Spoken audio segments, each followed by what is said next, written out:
உமாபதி சிவனார் திருவடிகள் போற்றி போற்றி. இந்த குருநாதர் பொன்னார் திருவடி போற்றி போற்றி.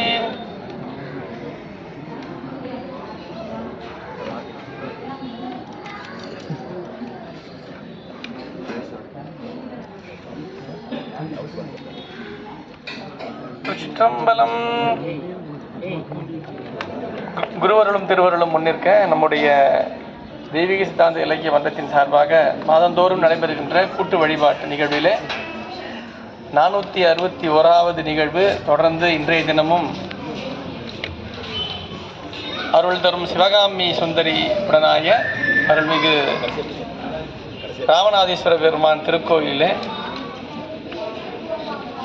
தொடர்ந்து இன்றைய தினமும் காலை வழிபாடு நிறைவுற்று முதல் அமர்வாக இரண்டாவது அமர்வாக தொடர்ந்து நாம் சிந்தித்து வருகின்ற உமாபதி சிவனார் திருவாய் மலத்தருடைய திருவருட்பயன் என்கின்ற இந்த நூலை மேலும் குரலை சிந்திப்பதற்கு குருவருள் வாய்ப்புள்ளது. இந்த நிகழ்வை இங்கு முன்னின்று பல ஆண்டு காலமாக தொடர்ந்து இதை செந்நெறிப்படுத்தி கொண்டிருக்கக்கூடிய அருகுருநாதர் ஐயா அவருடைய பொன்னார் திருவடிகளையும் கூடியிருக்கின்ற அடியார் திருக்கூட்டமாம் அனைவன் பொன்னார் திருவடிகளையும் சிற்றடியேன் மனமே மொழியால் வணங்கி மகிழ்ந்து திருமுறை தோத்திரங்களை நாம் துதித்ததின் பயனாக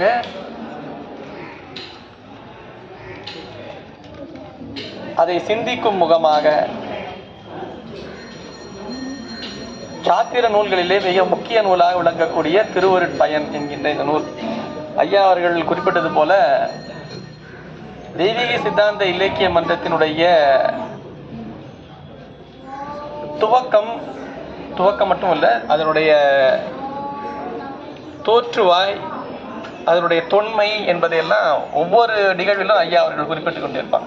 நம்ம தெரிஞ்சுக்கணும், நாம் வழிபாடு செய்கின்ற, நாம் தொடர்ந்து பயணிக்கின்ற திருக்கூட்டம் என்பது எத்துணை தொன்மையானது,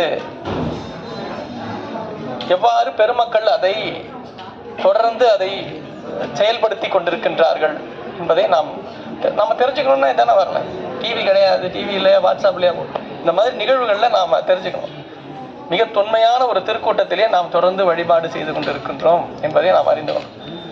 அப்படிப்பட்ட அந்த வாழையடி வாழையென வந்த திருக்கூட்ட மரபு, அந்த மரபிலே அடியனுக்கு ஒரு வாய்ப்பாக திருவருட்பயன் என்கின்ற நூலை சிந்திப்பதற்கான ஒரு பெரு வாய்ப்பை அடியனுக்கு ஐயா அவர்கள் அருளினார்கள். உண்மையை சொல்ல வேண்டும் என்றால் அதற்கு அப்பொழுதுதான் நான் சித்தாந்தத்தை பேச தொடங்கினேன். நான் ஒரு ஆண்டு இருக்குன்னு நினைக்கிறேன். அதுக்கு முன்னாடி தான் சித்தாந்த நூல் என்பதாக எடுத்துக்கொண்டதே அப்போதான். நான் அது யாருக்குமே தெரியாது. இன்னும் சொல்ல போனால் எங்கள் திருக்கூட்ட அன்பர்களில் கூட இருக்க கொஞ்சம் பேருக்கு மட்டும்தான் தெரியும் நான் சித்தாந்தம் எடுக்கிறேன்ட்டு. அதுக்கு முன்னாடி தோத்திர நூல்களுடைய செய்திகளை தான் பேசிகிட்டு இருந்தேன் பல ஆண்டுகளாக. அப்போ தான் தொடங்கினேன் நான். சித்தாந்தம்னா சொல்லுங்க ஐயா அப்படின்னு சொல்லிட்டு இருந்தேன். அது எப்படி அவங்களுக்கு தெரிஞ்சதுன்னு தெரியல. திருவருட்பயன் பேசுங்கப்பான்ட்டாங்க. பொதுவாக சொற்பொழிவு என்பதை ஏற்பாடு செய்யும் பொழுது அவர்கள் அந்த நூலை அவர்கள் எப்படி அந்த பகுதியை அணுகுகின்றார்கள் என்பதை அவங்க ஏற்கனவே தெரிஞ்சு வச்சிருப்பாங்க. அப்போதான் அவங்களை கூப்பிட்டு பேச சொல்லுவாங்க. தெய்வீக சித்தாந்த இலக்கியம் மன்றம் தொன்மையான ஒரு மன்றம். தொன்மையான மன்றம்னா பல்வேறு அறிஞர்களை கொண்ட ஒரு அற்புத சபை. பல்வேறு அறிஞர்கள் பெருமக்களை கொண்டது. இங்கே நாம சொல்லி யாரும் தெரிஞ்சுக்க வேண்டியவங்கன்னு கிடையாது. அவங்கெல்லாம் பல மிக பெரும் ஞானிகளெல்லாம் இங்கே வந்து உரையாற்றி இருக்கின்ற ஒரு அற்புத சபை. இங்கே நாமும் உரையாற்றுவது என்பதுதான் பெரிய வாய்ப்பே உண்மையிலேயே சொல்லணும்னா. இப்போ திருவருட்பயனை ஏற்கனவே கேட்டுப்பார் அவர். அதில் எந்த மாற்று கருத்து இருக்காது. உண்மை விளக்கம் திருவருட்பயன்லாம் ஐயா அவர்கள் சொன்னது, ஐயா ராமலிங்க ஐயா அவர்கள், கங்காதரன் ஐயா அவர்கள், அவங்களுக்கு மேலெல்லாம் அவர்களெல்லாம் இங்கே பேசி அமர்ந்த திருச்சபையிலே திருவருட்பயன் என்கின்ற நூலை எடுத்து பேச வேண்டும் என்றால் இந்த கொல்லம்பற்றையில் ஊசி விற்கிற கதைலாம் வச்சிங்களேன், அங்கே போய் ஊசி விற்க முடியுமா? அங்கே வந்து இப்போ எனக்கு கொடுத்த மாதிரி வாய்ப்பு. நானும் நினச்சேன் 10 அதிகாரம் தானே, அவர் சொன்ன மாதிரி 10 அதிகாரம் தானே, 10 குறள் தானே, குறள்னா 7 சீர் தானே, கடன்னு சொல்லிட்டு போயிடலாம் அப்படின்ற நினைப்பில் தான் நானும் இருந்தேன். திருவருட்பயன் பொதுவாக பேசியிருக்கேன், பாடலாக பேசுனதில்லை. ஐயா மெதுவாக பேசுப்பா அப்படின்னாரு. எனக்கு ஒரு 8 மாதம் வரும்போதே நான் ஒத்துக்கிட்டேன். நான் ஐயா இது 1 வருஷத்தில் கண்டிப்பாக முடியாதுங்க, 2 வருஷம் ஆயிடும் போல இருக்கேன். அந்த 2 வருஷம் போய் 3 வருடம் முடிஞ்சு இன்று 4வது வருடத்தினுடைய துவக்கத்தில் இருக்கோம். இன்னைக்கு 2003 நல்ல நினைவு இருக்கு அடியனுக்கு. ஐயா தான் எங்கள் ஐயா கைலாயநாதன் அடிமையில் தான் அந்த அன்றையிலேருந்தே அந்த பதிவை மேற்கொண்டிருக்காங்க அவங்க.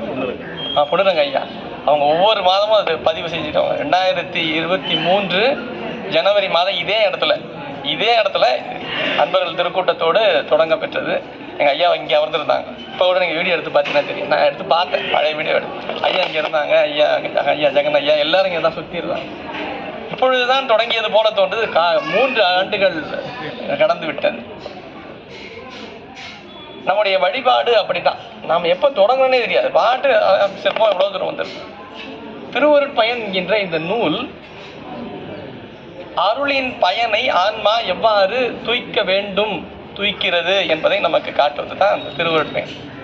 10 அதிகாரங்களாக அமைத்த நம்முடைய உமாவதி சிவனார் பதிமுதுநிலை, ஒவ்வொரு நிகழ்விலும் அடியன் குறிப்பிட்டது. பதிமுதுநிலை, உயிரவை நிலை, இருள் மல நிலை, அருளது நிலை, அருள் உரு நிலை, அறியும் நெறி, உயிர் விளக்கம், இன்புறு நிலை, 5 எழுத்து அருள் நிலை, நிறைவாக அணைந்தோர் தன்மை.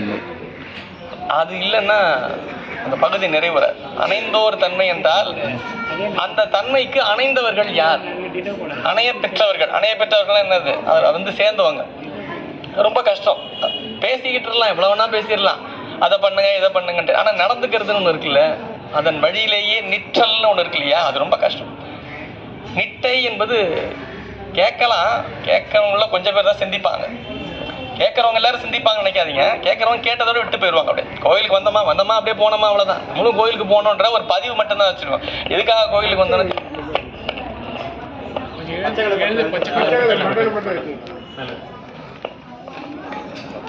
கேட்டலுக்கு பிறகு சிந்தித்தலே ஒரு மிகப்பெரிய ஒரு தவம் தான்.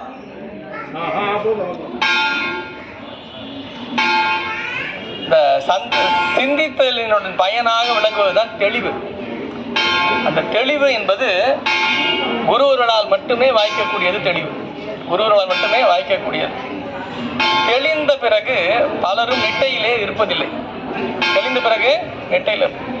தெளிவு ஏற்பட்டுருச்சுன்னா ஒரு மாதிரி ஒரு கலக்கமாயிடும் தெளிவு. அது என்ன பண்ணிடும், நமக்கு ஒரு வகையான அச்சத்தை ஏற்படுத்தும். இப்படியே இருந்துட்டா என்ன ஆயிரும், அதை நிட்டை கூட மாட்டாங்க. இப்பெல்லாம் வேண்டாங்க ஐயா, கோயிலுக்கு வந்தோமா போனோமா இருக்கணும், கோயிலே உட்காந்துடக்கூடாது. நீங்கள் கேட்டிங்கன்னா அப்படி தான் வச்சுருப்பாங்க. இது எல்லாருடைய காதலையும் கேட்டிருப்பீங்க. நீங்கள் வந்தோமா போனோமான்னு இருக்கணும், அங்கேயேவா உட்காந்துட்டு இருப்பாங்க. ஞாயிற்றுக்கிழமை வந்து பார்த்தோமா போனோமான்னு இருக்கணும், வெள்ளிக்கிழமை வந்தால் பார்த்தோமா போனோம். நாம் அந்த நிட்டை கூடுதல் நிலை இருக்கு இல்லையா, அது தெரியாது. அதில் கூடுறது இல்லை. காரணம் என்ன, குருவர்கள் இல்லை. குருவர்கள் இருந்தால் ஒழிய தெளிவு ஏற்பட்ட பிறகு கூடுதல் நிகழாது. அப்படியே அது ஓட்டை குடத்தில் அடைபெற்ற நீர் போல. ஓட்டை குடத்தில் நீர் அடிச்சா என்ன ஆகும், இருக்கும், அது ஒன்றும் பிரயோஜனப்படாது. அது பாட்டு போயிடும், ஒன்றுத்துக்கு பிரயோஜனம் இல்லை. நானும் படித்தேன்ற படிப்பு மட்டும் நிட்டையில் இல்லைன்னா. அப்போது அந்த பயன் கொள்ளுதல் மிக முக்கியம்.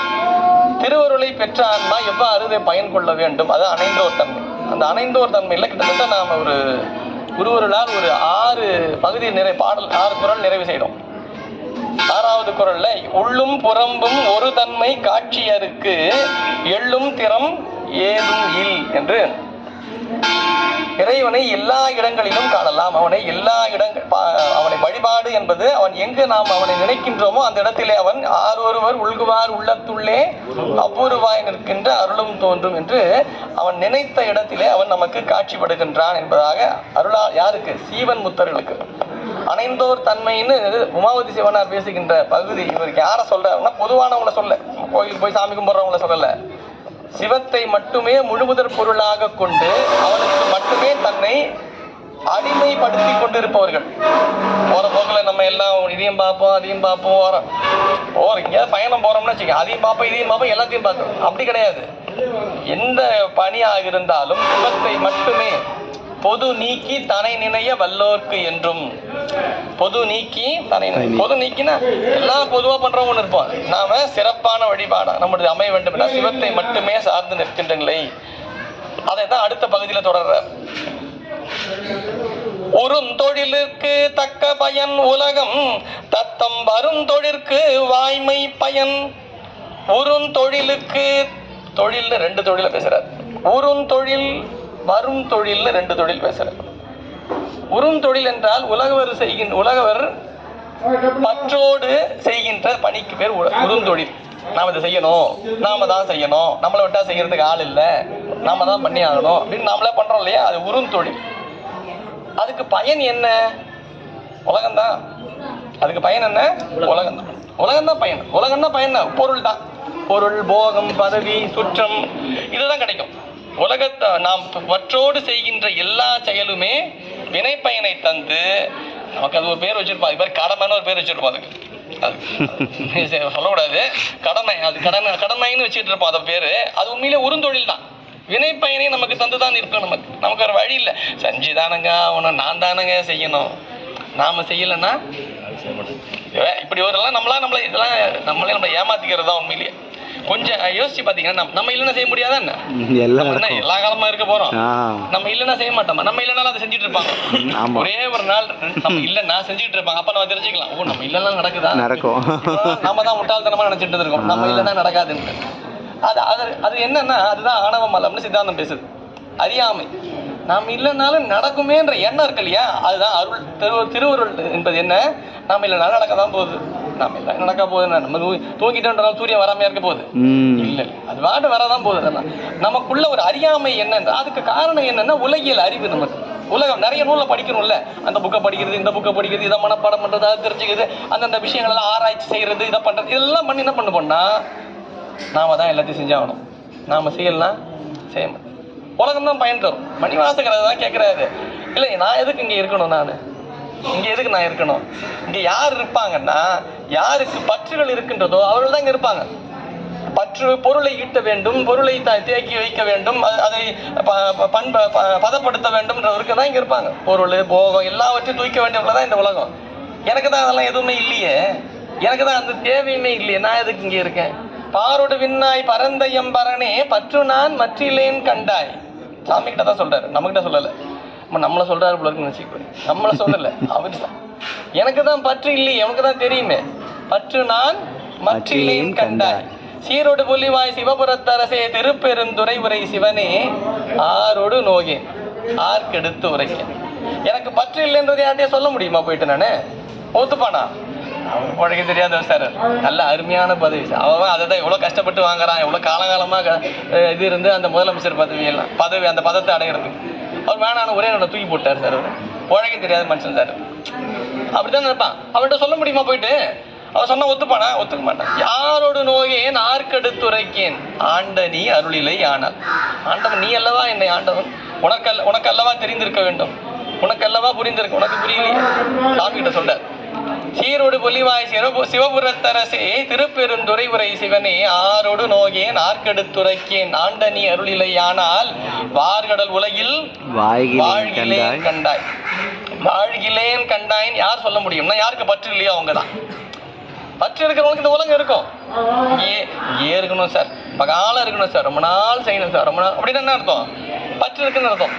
பற்று இருக்கிறவங்க ரொம்ப காலம் இருக்க வேண்டியது. இங்க நாம ஏன் இருக்கணும்? இது நமக்கு எதற்காக தரப்பட்ட இடம் என்றால், நாம் மருத்துவத்திற்காக இங்க வந்திருக்கின்றோம், சிகிச்சைக்காக வந்திருக்கின்றோம்.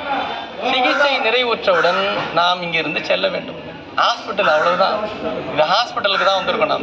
இந்த ஹாஸ்பிட்டல் நல்லா இருக்கு, பெட்டு நல்லா இருக்கு, ரூம் நல்லா இருக்கு, ஏசி நல்லா இருக்கு, நர்ஸ் நல்லா கவனிக்கிறாங்க, டாக்டர் கவனிக்கிறாரு, மருந்து நல்லா இருக்கு, சாப்பாடு நல்லா இருக்குன்னு ஹாஸ்பிட்டல்லே தங்கிட்டோம்னா ஹாஸ்பிட்டல் காஸ்ட் தான் நமக்கு ஏறும். ஹாஸ்பிட்டல்ல நாளுக்கு நாள் ஏறிக்கிட்டே இருக்கும். ஹாஸ்பிட்டல் நல்லா இருக்கு, அருமையா கவனிக்கிறாங்க சார் ஹாஸ்பிட்டல்ல, அந்த மாதிரி இருக்கணும் சார். அப்பனா ஹாஸ்பிட்டல்லே தான் இருக்கணும் இல்ல. இங்க நல்லா இருக்கு சார், இந்த இடம் நல்லா அருமையா ரொம்ப சிறப்பா இருக்கு, அப்ப இங்கே தான் இருக்கணும். இது எதற்காக வந்திருக்கின்றோம்? வினையை நீக்கி கொண்டு திருவருளை அடையும் நெறியை கற்றுக்கொண்டு இனி பிறவாத நெறிக்கு செல்வதற்காக இங்க வந்திருக்கின்றோம். அவ்வளவுதான். இது ஒரு வந்து போகின்ற இடம். பயணத்திற்கு இடையிலே நாம் ரயில் பயணத்தின் போது ரயில் வரும் என்பதற்காக காத்திருக்கின்ற இடம் நமக்கு சற்று சொகுசா தான் இருக்கும், நல்ல சொகுசா தான். அதுக்கு அங்கேயே வந்துட முடியுமா? டிக்கெட் வாங்கினது எதுக்கு? அங்கதானே போகணும். உட்கார்ந்துருக்க இடம் நல்லா இருக்குன்னு உட்காந்துடக்கூடாது இல்லை. இது அப்படித்தான். இது ஏன்னா இது மாயையினால் ஆன இடம். இங்கு இந்த உடலும் மாயையினால் ஆனது. இது இந்த போகத்துக்குள்ளேயே தூய்க்க தான் பார்க்கும். இதை தாண்ட வேண்டும் என்றால் திருவருளை நாம் பெற வேண்டும். திருவருளை பெற்றால் திருவருளோடு கலப்பதற்கு நாம் முற்படும். மாயையோடு ஒன்று இருக்கின்ற காரணத்தினால் மாயையினால் ஆன இந்த உடம்பு மாயையினுடைய கலந்து கொண்டிருக்கு. இது திருவருளோடு கலக்க வேண்டும் என்றால் அருள் நெறியிலே இந்த ஆன்மா நிற்க வேண்டும். அதுதான் வருந்தொழிலுக்கு வாய்மை பயன். வருந்தொழில் என்றால் அதாவது இந்த உறும் தொழில்னா உற்ற தொழில் நாம் கொண்டிருக்கு. வரும் தொழில்னா வறுமை தொழில். வறுமைனா ஏழைன்னு நினைச்சக்கூடாது. இங்க வறுமைன்னு சொல்றது எதுன்னா தாம் செய்கின்ற செயலிலே பற்றில்லாத செயல், அவ்வளவுதான். அதான் வருந்தொழில். அவங்க செய்யற செயல்ல பற்று இருக்காது. நான் தான் செய்யறேன்ற செயல் இருக்காது. இதை ரொம்ப நாளா நான் தான் பண்ணிட்டு இருக்கேன், ரொம்ப நாளா நான் பண்ணிட்டு இருக்கேன்னு போதே முடிஞ்சிருச்சுன்னு அர்த்தம். அது பணி இல்லை, அது வேலையாயிடுச்சு. அப்ப நான் கூலி கொடுத்துருவாங்க. நமக்கு கூலி. தொண்டுக்கு என்றைக்கு கூலி தொண்டுக்கு யார் பெருமான் தான் தொண்டிற்கான பணி, அதற்கான ஊதியத்தை யார் தருவான்? பெருமான் தருவான். தொண்டிற்கான தாம் நெறியிலே நிற்றலும் அறத்தின் வழியில் நின்று அருளாளர்கள் கொண்ட நெறியிலே நிற்பவர்களுக்கு அறமும் நெறியும் இருக்குமேயானால் அவர்களுக்குரிய ஊதியத்தை சிவம் தந்து நிற்கும். அதுதான் வருந்தொழிலுக்கு வாய்மை பயன். வருந்தொழில் நம்ம வேற யாரும் சொல்ல வேண்டாம். உதாரணம், ரொம்ப எளிமையான உதாரணம் யாருன்னா அதிபத்தர் தான். அதிபத்தர் வரலாறு தினம் எனக்கு தெரிஞ்ச 63 பேர்ல ரொம்ப எளிமையான ஒரு தொண்டுன்னா அதுதான். சும்மா எதுவே தொண்டுன்னு நினைக்கிறேன். எளிமையான தொண்டு. அவர் மீன் பிடிக்கிறவர், அவ்வளவுதான். அவர் ஒரு மீனை பிடிக்கிறவர். மீன் பிடிக்கிற என்ன தொண்டு செய்வார்? சாப்பாடு போடுவாரா? துணி வாங்கி கொடுப்பாரா? ஓடு கொடுப்பாரா? இல்லை என்ன திருநீரிடுவாரா? எதுவுமே கிடையாது. என்ன தெரியுமா அவர் பணி? அவர் பணியிலேயே தொண்டு. தினம் மீன் பிடிக்கணும். பிடிக்கிற மீனில் ஒரு 10 மீனை கொண்டு போய் சாமிகிட்ட வச்சு படைக்கிறதா? அதெல்லாம் கூட இல்லை. மீன் பிடிக்கும் பொழுது பிடிக்கின்ற மீனிலே முதல் மீன் இறைவனுக்கு சிவார்ப்பணம். அவ்வளோதான், முடிஞ்சு போச்சு. சிவார்ப்பணம். அது எங்க? கடல்லையே. கடல்ல தானே மீன் பிடிப்பாங்க. மீன் பிடிச்சிக்கிட்டே இருக்கும்போது முதல்ல மீன் வருதுன்னா அந்த மீன் அப்படியே சாமிக்கு விட்டுறது. எப்படி விடுறது? சிவார்ப்பணம். அப்படின்னா என்ன பொருள்? எவ்வளவு தெளிந்த சிந்தனைன்னு பாருங்க. அதிபத்தர் சித்தாந்தம் படிச்சாரா? திருமுறை படிச்சாரா? கோயிலுக்கு போனாரா? எவ்வளவு தெளிவு. எங்கு நாம் இறைவனுக்காக என்று அளித்தாலும் அதை இறைவன் ஏற்கின்றான். கடல்ல போட்டாலும் கோயிலில் போய் கொடுக்கணும் சார். நம்ம கோயிலில் போய் கொடுக்கணும். கொடுத்தாதான் கோயிலுக்கு போவோம். இருக்கிற இடத்துல கொடுத்துட்டா கோயில் போறவட்ட கொடுத்துட்டா அவர் கொடுத்துட போறாரு. இல்லை நாம போய் நேரடியாக நின்று கொடுத்து அப்புறம் என்ன தேவை? சில பேர் ஏதாவது கொடுப்பாங்க. இந்த நிகழ்ச்சிக்கெல்லாம் இருக்குன்னு பார்த்தீங்கன்னா, ஒரு 1000 வச்சுங்க, அப்புறம் வந்துங்க ஒரு 500 வந்து நீ அதுக்கு வச்சுங்க, ஒரு 300 அதுக்கு வச்சுங்க, ஒரு 200 அது வச்சுங்க, அதுக்கு நீங்களே வச்சுங்க. அது எதுக்கு இவ்வளோத்தையும் சொல்லி அவர்கிட்ட கொடுக்கணும்? பொருளை ஒருவருக்கு தந்து விட்டால் அந்த பொருளுக்குரிய உரிமையாளர் அவர் தான். அதை கொடுத்துட்டு அதுக்கப்புறம் கணக்கு சொல்லிட்டு இருக்கிறது வச்சுங்களேன். அதுக்கு நீ கொடுக்காமையே இருக்கலாம். இல்லை, அதை கொடுத்துட்டா நாம பொருளை நம்மிடத்திலிருந்து சென்று விட்டால் அது நம்மளுடைய இல்லை, எவ்வளோதான். அதுக்கு மேல் நாம் அதை அதுக்கு மேலே உரிமை செலுத்தக்கூடாது. நாம அது என்ன பயன்படுத்தணும், எப்படி வச்சுக்கணும், கொடுத்துட்டோம்ல. கொடுத்துட்டதுக்கு அப்புறம் எதுக்கு அந்த உரிமை? அதிபத்தர் என்ன பண்ணாரா? முதல் மீன் சாமி விட்டாச்சு. முதல் மீனை விட்டு இப்படியே பல காலம் போச்சு. மீன் பிடிக்கிறவர் மீன் விடுறது ஒரு பெரிய விஷயமா? இப்படிதான் உலகம் பேசும் இல்லையா? தொண்டை அப்படித்தானே உடனே டக்குன்னு இப்படி பேசிடுவாங்க. மீன் பிடிச்சி விடுறது பெரிய, நிறைய மீன் கிடைக்கும். எப்படியும் நிறைய மீன் கிடைக்கும். அதுல ஒரு மீன் பிடிக்கிறது பெரிய விஷயம். கடல்லாம் மீன் இருக்க தானே செய்யும். சரி, இதை உலகம் புரிஞ்சுக்கணுன்றதுக்காகவே என்ன ஆச்சு? மீனே இல்லாத ஒரு நிலை வந்து சேருது. ரொம்ப நாளா மீன் இல்லை, ரொம்ப நாளா மீன் இல்லாம இருக்கு. திடீர்னு ஒரு நாள் ஒரு மீன் வருது. என்ன மீன்? நல்ல பொன்னாரம், மிக அற்புதமான மீன். கூட இருக்கிறவங்களாம் நமக்கு வேற யாரும் இல்லை. நமக்கு நம்ம தொண்டுக்கு இடையூறுலாம் வேற யாரும் வெளிநாட்டுல வரமாட்டாங்க. யாரும் வெளியூர் நம்ம கூடவே இருப்பாங்க. நமக்கு அருமையா மீன் வந்து பாத்தீங்களா? நீ இவ்வளவு நாள் செஞ்ச தொண்டுக்கு பயன் தான் இந்த மீனே வந்து சேர்ந்தது. உனக்கு இந்த மீனை எடுத்துட்டு செட்டில் ஆயிடும், அவ்வளவுதான் லைஃப்ல. இதுக்கப்புறம் மீனே பிடிக்க வேண்டாம். அப்படி ஒரு மீன் வந்து சேருது. நம்ம என்ன பண்ணுவோம்? திருவருள் நமக்கு தெரிஞ்ச வார்த்தை இல்லையா? நமக்கு நம்ம சித்தாந்தம் படிக்கிறோம். அதனால இறைவன் திருவருள் நமக்கு ஒரு மீன் வந்து கிடைத்து விட்டு இத்தனை நாட்கள் நாம் அமைதியாக இருந்ததற்கு நம் தொண்டிற்கான கூலி நமக்கு என்ன? ஒரு மீன் கிடைத்து விட்டு மிக அருமை. நமக்கு செட்டில் ஆகிவிடலாம். செட்டில் அப்படிதானே? அதிபத்தர் பாருங்க, தொண்டு அங்கேயும் முதல் மீன் பெருமானுக்கு தானே, அதையும் விட்டாராம். அதுக்கு பேர் தான் வருந்தொழில்னு பேரு.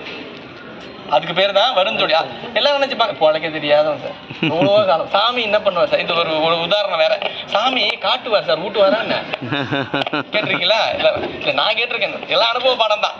சாமி காட்டுவார் சார், ஊட்டுவாரு. பால் நினைந்தூட்டும் தாயினும் சால பறிந்து அவன் ஊட்டுவான். அவனுக்கு தெரியாதான் என்ன? ஒரு தாய் தன்னுடைய குழந்தைக்கு பாலை அவள் குழந்தை நினைத்த மாத்திரத்திலேயே ஊட்டுகின்றாள். தாய் பால் எப்படி விட்டுறான்? அம்மா பசிக்குதுமா, எனக்கு கொஞ்சம் பால் இருந்தால் கொடுமா, நான் கேட்குது குழந்தை. அந்த குழந்தைக்கு 3 மாதம், அதுக்கு பசிக்குதுன்னு கேட்குமா? அந்த குழந்தைக்கு பசி எடுக்கும் என்பதை உணர்ந்து எப்படி நினைந்து பால் தருவாளாம். யாரு? தாய். மணிவாசகர் காட்டுகின்ற மிக உயரிய ஒப்புமை அது. உலகத்துல இதுக்கு மேல ஒரு ஒப்புமை சொல்ல முடியாது. தாய் தான் உயர்ந்தவள், தாய் தான் உயர்ந்தவள், அவளுக்கு மேல கிடையாது. இந்த பிறவிக்கு தாய்க்கு மேல ஒருத்தி கிடையாது.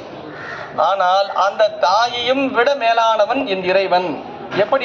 அவள் கூட நினைந்துதான் ஊட்டுகின்றாள். என் நினைப்பு வருவதற்கு முன்பாகவே எனக்கு இன்பத்தை ஊட்டிக் கொண்டிருப்பவன் இறைவன். ஊனினை உருக்கி உள்ளொளி பெருக்கி, ஊனே இல்ல, உருத்தெரியா காலத்தே உட்புகுந்து என் உளம் மண்ணி, அது நினைவுக்கு அப்பாற்பட்ட காலம். அப்பவே உள்ள வந்துட்டார் அவர். எப்பவே ஒரு உடம்பு ஆன்மா உருவே பெறல. இப்படிதான் ஒரு உருவம் இருக்குல்ல. உரு தெரியா காலத்தே உருவே இல்லை. அது ஒரு மதி தாண்டியில் இருமையும் படைத்துண்டார் மணிவாசகர். அப்படி ஒரு காலமே இன்றைக்கு கூட விஞ்ஞானிகளால கண்டறிய முடியாத நிலை. அது முதல் மாதம்லாம் தெரியாது குழந்தை. எப்படி 2வது மாதம் தான் இவங்க 2 மாதம் கருவுற்று இருக்கிறாங்க. தெரிய வரதே 2வது மாதம் தான். அந்த செக் பண்ண அப்புறம் அந்த ரிசல்ட்டே 2வது மாதம் தெரியும். முதல் மாதம் மணிவாசகர் சொல்றாரு முதல் மாசமே. அப்பவும் சாமி கூடவே இருக்காருன்றார். அதுதான் நினைவுக்கு முன்னாலேயே இறைவன் இந்த ஆன்மாவோடு விளங்குகின்றான். அப்படிப்பட்ட இறைவனுக்கு தெரியாதா அந்த ஆன்மாவுக்கு என்ன தரணும்ட்டு? நாம் செய்ய வேண்டியது என்ன? தொண்டு. அதுதான் வருந்தொழில். வருந்தொழிலுக்கு எது பயன்?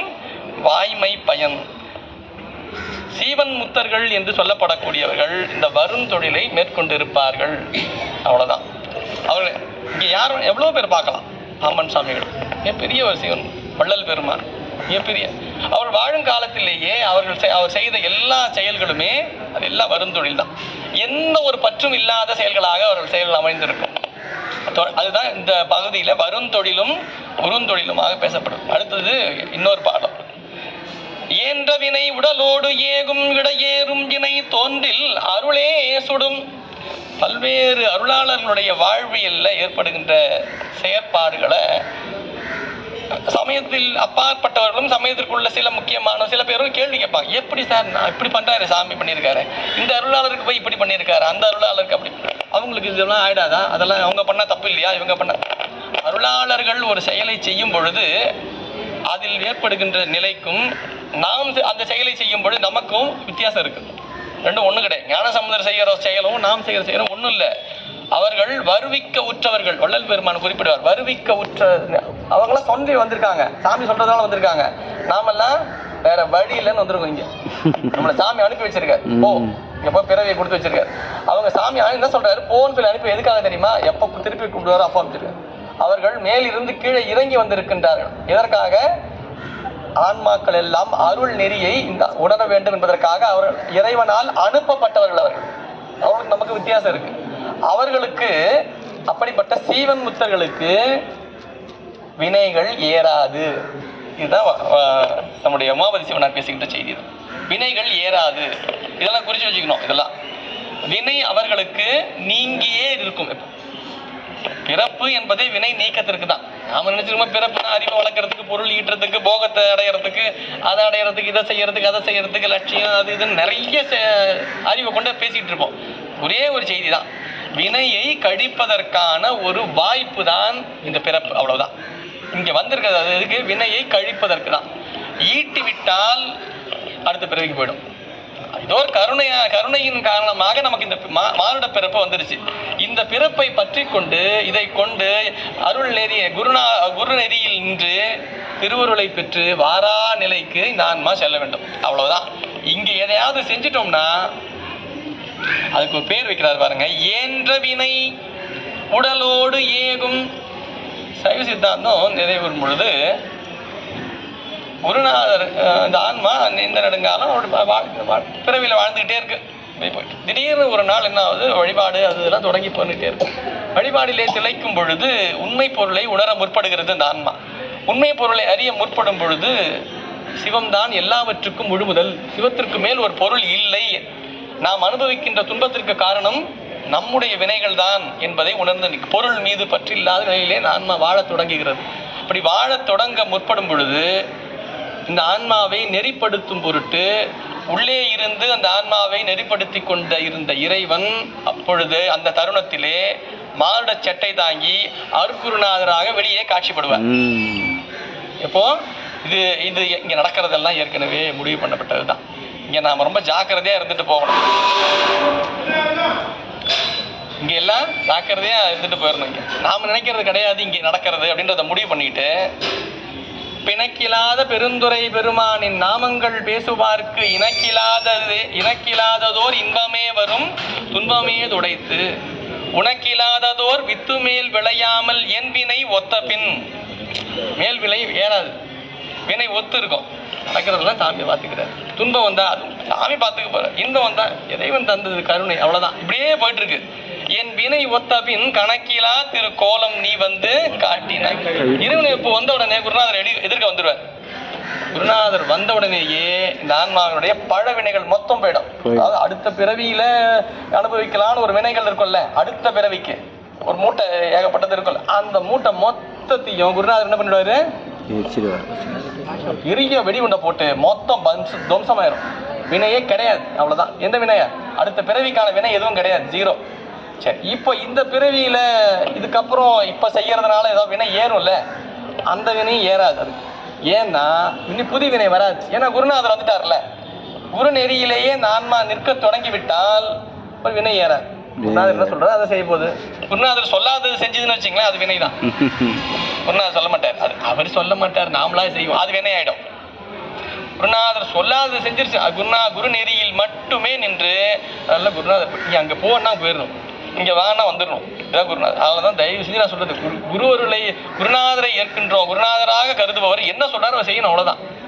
அவர் என்ன வேணா சொல்லுவார், அவர் எப்படி வேணா சொல்லுவார், எப்படி வேணா எதை வேணா. நாம குருநாதருக்குரிய இலக்கணத்துல நாம ஆராய்ச்சி பார்க்கறது, அதை வந்து படிச்சு பார்க்கறது. குருநாதர்னா இப்படித்தானே இருப்பார், அப்படி ஒரு கிடையவே கிடையாது. குருநாதருக்கு இலக்கணம் தனிப்பட்டவர்கள் கிடையாது. ஆனா சீடனுக்கு தான் இலக்கணம் இருக்கு. நாம என்ன பண்றோம், குருநாதர் இலக்கணத்தை படிச்சுட்டு இருக்கோம். இவரு குருநாதரா இருப்பாரா? இல்ல, அந்த அளவுக்கு இல்ல. நம்ம கிட்ட இருக்கிற டேட்டா படி பார்த்தா இல்ல. இவர்கிட்ட இவர் இருப்பாரா? இவர் அந்த அளவுக்கு வரல. இவரு 80 மார்க் தான் வராரு. இவரு நாம குருநாதருக்கு மார்க் போட்டு இருக்கோம். குருநாதரை தேர்ந்தெடுத்து நாம சீடனாக இருப்பதற்குரிய தகுதியில் நாம் இருக்கின்றோமா? நம்மளை பாக்குறதுக்கு நமக்கு நேரமே இல்லை. யாரெல்லாம் அவரு குருநாதரா இருக்க மாட்டார் நினைக்கிறேன். இவர் இருக்க மாட்டார், அவரு இருக்க மாட்டார். குருநாதரை தான் பார்த்து. குருநாதர் எப்படி வேணா இருப்பாரு, நமக்கு தெரியாது. பெருமான் எந்த உருவை வேண்டுமானாலும் தன் உருவாக கொள்வான். அந்த ஆன்மாவின் பக்குவத்திற்கு ஏற்ப நாம் அதை கணக்கிடக்கூடாது. அதை ஆராயறது, அதை அலசறது. ஏதுக்களாலும் எடுத்த மொழியாலும் மிக்கு சோதிக்க வேண்டாம் சுடர்பட்டுலன் எங்கள் சோதின்றார். நீ அதெல்லாம் ஆராய்ச்சி பண்ணிட்டு இருக்க, என்ன வேணா வச்சுட்டு இருப்பான், எப்படி வேணா பண்ணுவான். மாடு சட்டை தாங்கி வருவான், திடீர்னு மான் மழுவோட காட்சியில் வருவான், திடீர்னு உள்ளிருந்தே அருள் புரிவான், எப்படி வேணா செய்வான். அவனை இப்படின்னு சொல்ல முடியாது. நாம் சீடனாக இருக்கின்றோமா? இப்போ குரு நெறியில் நிற்க தொடங்கிவிட்டால் இந்த ஆன்மாவிற்கு என்ன வராது, புதிய வினை ஏறாது. குருநாதர் வந்த உடனே என்ன ஆயிடுச்சு, பழ வினை மொத்தம் போயிடுச்சு, புதிய வினை வரப்போறது இல்லை. ஆச்சா? இப்போ இப்போ இப்போ நடந்துட்டு இருக்க வினை ஒன்று இருக்குல்ல. இப்போ ஒரு அரிசி கடைக்கு போகிறோம், சாப்பாடு செய்யணும். சாப்பாடு செய்யறதுக்கு அரிசி கடைக்கு இப்படி சொன்னால் இப்போ ஈஸியாக புரியும் உங்களுக்கு. அரிசி வாங்குகிறோம், ஒரு கிலோ அரிசி வாங்கிடுறோம். ஒரு கிலோ சமைக்க மாட்டோம், சும்மா ஒரு ஆடாக போட்டு சமைப்போம். சமைச்சு சாப்பாடு ஆயிடுச்சு. சாப்பாடை போட்டு சாப்பிட்றோம். சாப்பாடை சாப்பிட ஆரம்பிக்கும் போது அந்த சாப்பாடு ஒரு மாதிரி இருக்கு. திருப்பி சாப்பிட்டு பாருங்க, ஒரு மாதிரி நல்லாவே இல்லை, இன்னும் ஒரு மாதிரி இருக்கே சொல்லிட்டு அதை அப்படியே அரிசி காட்டு, ஐயா இது மாதிரி அரிசி கொடுத்துட்டீங்க அப்படின்னு. அடடா தெரியாமல் கொடுத்துட்டோம்ல, சரி விட்டுருங்க மாற்றிடலாம் அப்படின்ட்டு. இப்போ என்னாச்சு, ஏற்கனவே சமைக்காத அரிசி என்னாச்சு, திருப்பி கொடுத்தாச்சு. அந்த அரிசியை திருப்பி நாம சமைக்கவும் மாட்டோம். சரி, ரெண்டும் போயிடுச்சு. சஞ்சீதமும் போயிடுச்சு, சாப்பிட்டுருப்போம்ல, சாப்பிட்டு உள்ள போயிடுச்சு இல்லை, அதை என்ன பண்ணுவீங்க? உள்ள போயிடுச்சு, அதை என்ன பண்ணுவீங்க? நீங்க இனிமே சமைக்காம இருப்பீங்க, கையில இருக்க திருப்பி கொடுத்துருவீங்க. சாப்பிட்டது என்னங்க பண்ணலாம், சாப்பிட்டது தான், அவ்வளவுதான். சித்தாந்தம் இப்படிதான் சொல்லுது. குருநாதர் எதிர்ப்பு வந்து விட்டால் சஞ்சீதம் போய்விடும், பழவினை போயிடும், ஆகாமியம் ஏறாது. 2 ஆச்சா? அப்போ நுகர்வினை என்று சொல்லப்படக்கூடிய பிராரப்த வினைன்னு சொல்றோம் இல்லையா, இந்த இதுல சொல்லுவாங்க இந்த பிறவிக்கான வினைன்னு இருக்கும். இந்த பிறவி அனுபவிக்க வேண்டிய அதுவே பிராரப்த வினைன்னு பேரு. என்னங்க உங்க பையன் ஏன் அப்படி இருக்கா? எல்லாம் என் பிராரப்த கர்மா, என்ன பண்றது சொல்றாரு. எல்லாம் என் பிராரப்தம். இந்த பிறவியிலேயே நாம் நுகர வேண்டிய அனைத்துமே பிராரப்தம் தான். பிராரப்தம் நுகர்வினை. பிராப்தம்னு ஆயிடுச்சு. இப்போ பிராப்தம் ஆயிடுச்சு. அந்த பிராப்தம் இப்படிதான் வந்தது. இந்த பிராரப்த வினை தான் பிராப்தம் ஆயிடுச்சு. அப்போ நுகர்வினை என்னவாகும்? அது இந்த பிறவியிலே கழித்தாக வேண்டும். அதுதான் சொல்றாரு. ஏன்ற வினை உடலோடு ஏகும் சித்தாந்த நிறைவு வரும் பொழுது உடல் ஊழாய் கழியும். யாருக்கு? சீவன் முத்தர்களுக்கு. சீவன் முத்தர்களுக்கு சஞ்சிதம் இருக்காது, ஆகாமியும் இருக்காது. யோசிச்சு அந்த இடத்த அந்த நிலையை யோசிச்சு பாருங்க. சஞ்சிதமே இல்லையா, எப்படி இருப்பாங்க அவங்க? ஆகாமியும் ஏறவே வாய்ப்பு இல்லை. சரி, ஆகாமியும் ஏறாது. அவங்களுக்கு நுகர்வினை இந்த பிறவியிலே இந்த பிறவியிலேயே கழிஞ்சிட்டு இருப்பாங்க. இடையேறும் வினை தோன்றில். எனக்கு தெரிஞ்சு சித்தியார்ல தர்ம சிவாச்சாரிய பேசுறாரு, சிவபிரகாசத்துல இதே உமா சிவாச்சாரிய சொல்றாரு. அதுக்கு முன்னாடி சொல்ற இடம் இந்த இடம் தான். ஏன்ற வினை உடலோடு ஏகும். இந்த நுகர்வினை என்பது ஏன்ற வினை, ஏத்துக்கிட்ட வினை. இந்த பிறகு அது இந்த உடம்போடே போகும். சரி, இந்த இடையேறும் வினைன்னு ஒரு தொடர்பு பயன்படுத்த. இடையேறும் வினைனா இப்ப நாம் அனுபவிக்கும் பொழுது ஒரு புதிய வினை எட்டும்ல. ஆமா, ஒரு நம்மளை திட்டுறாரு, திட்டீங்க அப்படின்றல ஒரு வினை ஏறிடுச்சு. அவர் திட்டினாருன்னா திருப்பி திட்டோம்னா திருப்பி திட்டா வினை ஏறி போச்சுன்னு அர்த்தம். அவ்வளவுதான். அவர் திட்டாரா, சரி விடு, நம்ம திட்டு வாங்க, நம்ம ஏதோ வேணா போல திட்டு வாங்குறோம் அப்படின்னா என்ன ஆகாது? வேணா அப்படியே போயிடும், ஜீரோ ஆயிடும். அப்படியே அவர் ரொம்ப ஐயா உங்களை மாதிரி பேசுறதுக்கு ஆளே இல்லைங்க, அருமையா பேசுறீங்கன்னு. ஆமாமா போச்சு, அது ஒரு வினை ஆயிரும். அவர் வாழ்த்தணும்ன்றது வினை இல்லையா? அதை நம்ம ஏத்துக்கும்போது எப்படி எடுத்துக்கணும்? அது நம்மள தான் எடுத்துக்கணும். நம்மளே சொல்லல, அவர் வேற யாரையோ சொல்றாரு போல இருக்கு அப்படி விட்டுட்டா பிரச்சனை இல்லை, அதோட போயிடும். அது அவருக்கு வாழ்த்த வேண்டிய கடமை வாழ்த்தியாச்சு. நாம ஏத்துக்க வேண்டியதுல வினை ஏத்தாம இருப்போம். நம்மளதான் வாழ்த்துறாங்க, நம்ம கொஞ்சம் அதுவும் நல்லா தான் பேசுறோம் போல இருக்கு, நம்ம கொஞ்சம் திறமையா அப்படி நினைப்பு வந்துருச்சு. நம்மள ஒருத்தர் வாழ்த்தும் போது நம்ம அந்த நினைப்பை ஏத்துக்கிட்டாலே ஒரு வினை தான். வாரியார் சாமி சொல்ல ஒரு வினைக்கு ஒரு பிறப்புன்ற கணக்கு பண்ணீங்க. நம்ம கணக்கு என்னைக்கு முடிக்கிறதுங்க? இது ஒரு எண்ணத்திற்கு ஒரு பிறப்பான், ஒரு எண்ணத்திற்கு ஒரு பிறப்பான். ஏங்கப்பா தாய்மான சொல்லு, எண்ணாத எண்ணமெல்லாம் எண்ணி எண்ணி ஏழை நெஞ்சம் புண்ணாகி போனதையா. நினைப்பு ஒரு பிறப்பை தரும். நினைப்பு ஒரு பிறப்பை தரும். ஒரு ஐயா ஒருத்தர் பெரிய கார்ல அருமையா, என்ன அருமையா அந்த கார்ல போறாரு, ஒரு பிறப்பு தான் முடிஞ்சது கதை. நீங்க சொல்லலாம் வேண்டாம், எவ்வளவு அருமையான கார். இப்படி போனவங்க நினைச்சாலே ஒரு பிறப்பு. அப்ப நம்ம நினைப்பு எப்படி இருக்கணும்? நம்ம நினைப்பு எப்படி இருக்கணும்? சிவத்தோடு இருக்குமே. ஆனால் நினைப்பு இந்த மாதிரி எல்லாம் போகாது. மணிவாசன் சொன்னார், சிந்தனை நிந்தனக்காக்கி நாயினேன் கண்ணினை நின்றிருப்பாத போதுக்கு ஆக்கி வந்தனையும் அம்மலர்க்கே ஆக்கி வாக்கு உன் மணிவார்த்தைக்கு எல்லாம் ஆக்கி ஏன் அது ஆகாது? நீ தான் ஆக்கணும். அது ஆகாது. சிந்தனை ஓடிக்கிட்டு இருக்கும். நம்ம இங்கதான் உட்காந்துட்டு இருப்போம். 12:30 மணிக்கு முடிச்சிடறேன்னு சொன்னாங்க, 1 மணிக்காவது முடிச்சிருவாங்கன்னு நினைக்கிறேன். காலுக்கு கிளம்பிடுறேன் எப்படியாவது வீட்டுக்கு. அப்ப இது போயிருச்சு, அது இங்க இல்ல. அது கிளம்பி வாசல்ல போய் நின்று இருக்குது. இங்க இப்படியாவது முடிச்சோமா, முதல்ல நம்ம போய் கிளம்பிடணும். சிந்தனை போயிருச்சா, அப்போ வெளியில இப்படிதான் ஓடிடும். நாம இடுத்து தான் கட்டி தான் வைக்கணும். அதான் ஆக்கின்றாரு பாருங்க அவரு. சிந்தனையை நீ கூட்டி வந்தாலும் அவன் கூடவே வரும்லாம் சொல்லல. அது ஆகாது, நீ தான் ஆக்கணும். அதை வந்தனையும் மலர்க்கே ஆக்கி எப்படியாவது விழுந்து வணங்கணும். விழுந்து வணங்கினாங்க ஐயா, கொஞ்சம் இப்படி முடியலங்க ஐயா, அப்படியே மனசுக்குள்ளே வந்துக்கிறேங்க. அப்போ அவன் என்னாச்சு, நினைப்புல இருக்கு, செயலுக்கு வரல. வாக்கு உன் மணி வார்த்தை காக்கி எல்லோரும் நின்று கொண்டு அடியார் பெருமக்கள் எல்லாம் பெருமான் திருநாமங்களை போற்றி பதியங்களை ஓதிக்கொண்டிருக்கின்றார்கள். நாமளும் ஓதலாம், சரி அப்புறம் ஒதுக்கும். போச்சா, வாக்கும் போச்சு. என்ன ஆகுது, நினப்பிலேயே இருந்துட்டு இருக்கோம். செயல்பாட்டுக்கு வரதுக்கு முன்னாடி வாக்கும் செயல்படாது, சிந்தனையும் எல்லாம் ஒவ்வொரு சிந்தனைக்கு ஒவ்வொரு நிலையில உட்காந்துட்டு இருக்கோம். அப்போ என்ன ஆகும், வினைகள் ஏறிக்கொண்டேதான். இந்த இடையேறும் வினைன்றது தான் நாம் இந்த பிறப்பிலே அனுபவிக்கின்ற வினை ஏறும். அது ஏறாம பார்த்துக்கணும்னா நம்மளை சொல்லலை, இது நம்மளது இல்லை, நமக்கானது இல்லைன்றது நினைச்சுக்கிட்டே இருக்க வினை என்ன ஆகும், இடையேறும் வினை. ஒருவேளை சிவன் முத்தர்களுக்கு கூட இந்த வினை ஏறுமா? வினை சில நேரத்தில் செயல்பாட்டுலாம் வினை ஏறுமா? அவங்களுக்கு வினை ஏறிச்சுன்னா பிறப்பு வந்துருமே, அதுதான் இல்லை. உமாவதி நான் சொல்ற செய்தி அதான். அது வினை ஏறிச்சுன்னா என்ன ஆகுமா, இடை ஏறும் வினை தோன்றில் அருளே சுடும். அருள் மொத்தத்தையும் இல்லாமல் ஆக்கிடுவான். குருநாதர் வந்த உடனே சஞ்சிதம் போச்சு. ஒருவேளை வினை ஏறுற மாதிரி அவங்க செய்யறது வினையே ஆகாது. ஒருவேளை வினை ஆகணும் அருள் பார்த்துக்குமா. அருள் என்ன பண்ணோம், சுட்டு சத்தியம் பண்ணிட்டாரு. ஒரு சிந்தனை தான் பாரு, சத்தியம் பண்ணிட்டாரு, எங்கேயும் போக மாட்டேன் இங்கேயே இருக்கேன்ட்டு. யாரு? சுந்தரமூர்த்தி சத்தியம் பண்ணிட்டாரு. சத்தியத்தை தாண்டினாரு. சத்தியத்தை மீறினால் தவறாயிற்று. என்னங்க சத்தியத்தை மீறினா தவறு தானங்கய்யா. சுந்தரமூர்த்தி நாயனாருக்கு இல்லை, அவ்வளோதான். சத்தியத்தை மீறினா சுந்தரமூர்த்தி நாயனார் கூட தண்டனை தான் கொடுத்துறாரு. சாமி என்ன பண்ணிடுறாரு, கண்ணு எடுத்துறாருல, உடனே கண்ணு போயிடுது. ஏன்? சத்தியத்தை மீறினாலும் எல்லோருக்குமே வினை. அது இல்லைன்னா வினை ஆகிடும். அது வினை ஆயிடுச்சுன்னா திருப்பி ஒரு இன்னொரு பிறப்புக்கு வரணும். நீங்கள் யோசிச்சு பாருங்க, ஒரு பிறப்புக்கு சுந்தரமூர்த்தி நாயனார் வந்ததுக்கே சாமி இப்படி பாடுபட்டார். எவ்வளோ பாடுபட்டு எத்தனை பிச்சை எடுத்து அவரை காப்பாற்றி தூது போய் என்னன்னா ஒரே ஒரு பிறப்பு சுந்தரமூர்த்தி நாயனாருக்கு சாமி கொடுத்ததுனால. யாரு? சாமி தான் கொடுத்து அனுப்புறாரு. திருத்தொண்டை தொகை தர போதுவார் மாதர் மேல் மனம் போக்கினார் சேக்கிழார். திருத்தொண்டை தொகை தரன்றதுக்காகவே அவர் இங்கே கீழே அனுப்பி வைக்கிறார். ஒரு பிறப்பு கொடுத்ததுக்கே அவருக்கு இவ்வளோ தூரம் பின்னாடி சுற்றிட்டு இருக்காரு. நீ யோசிச்சு பாரு, இன்னொரு பிறப்பு வந்தா என்ன ஆகுது சாமி நிலைமை? சாமி பார்த்தாரு, இன்னொரு பிறப்பெல்லாம் வரக்கூடாதுப்பா அப்படின்னு இப்பவே கொடுத்துடலாம்.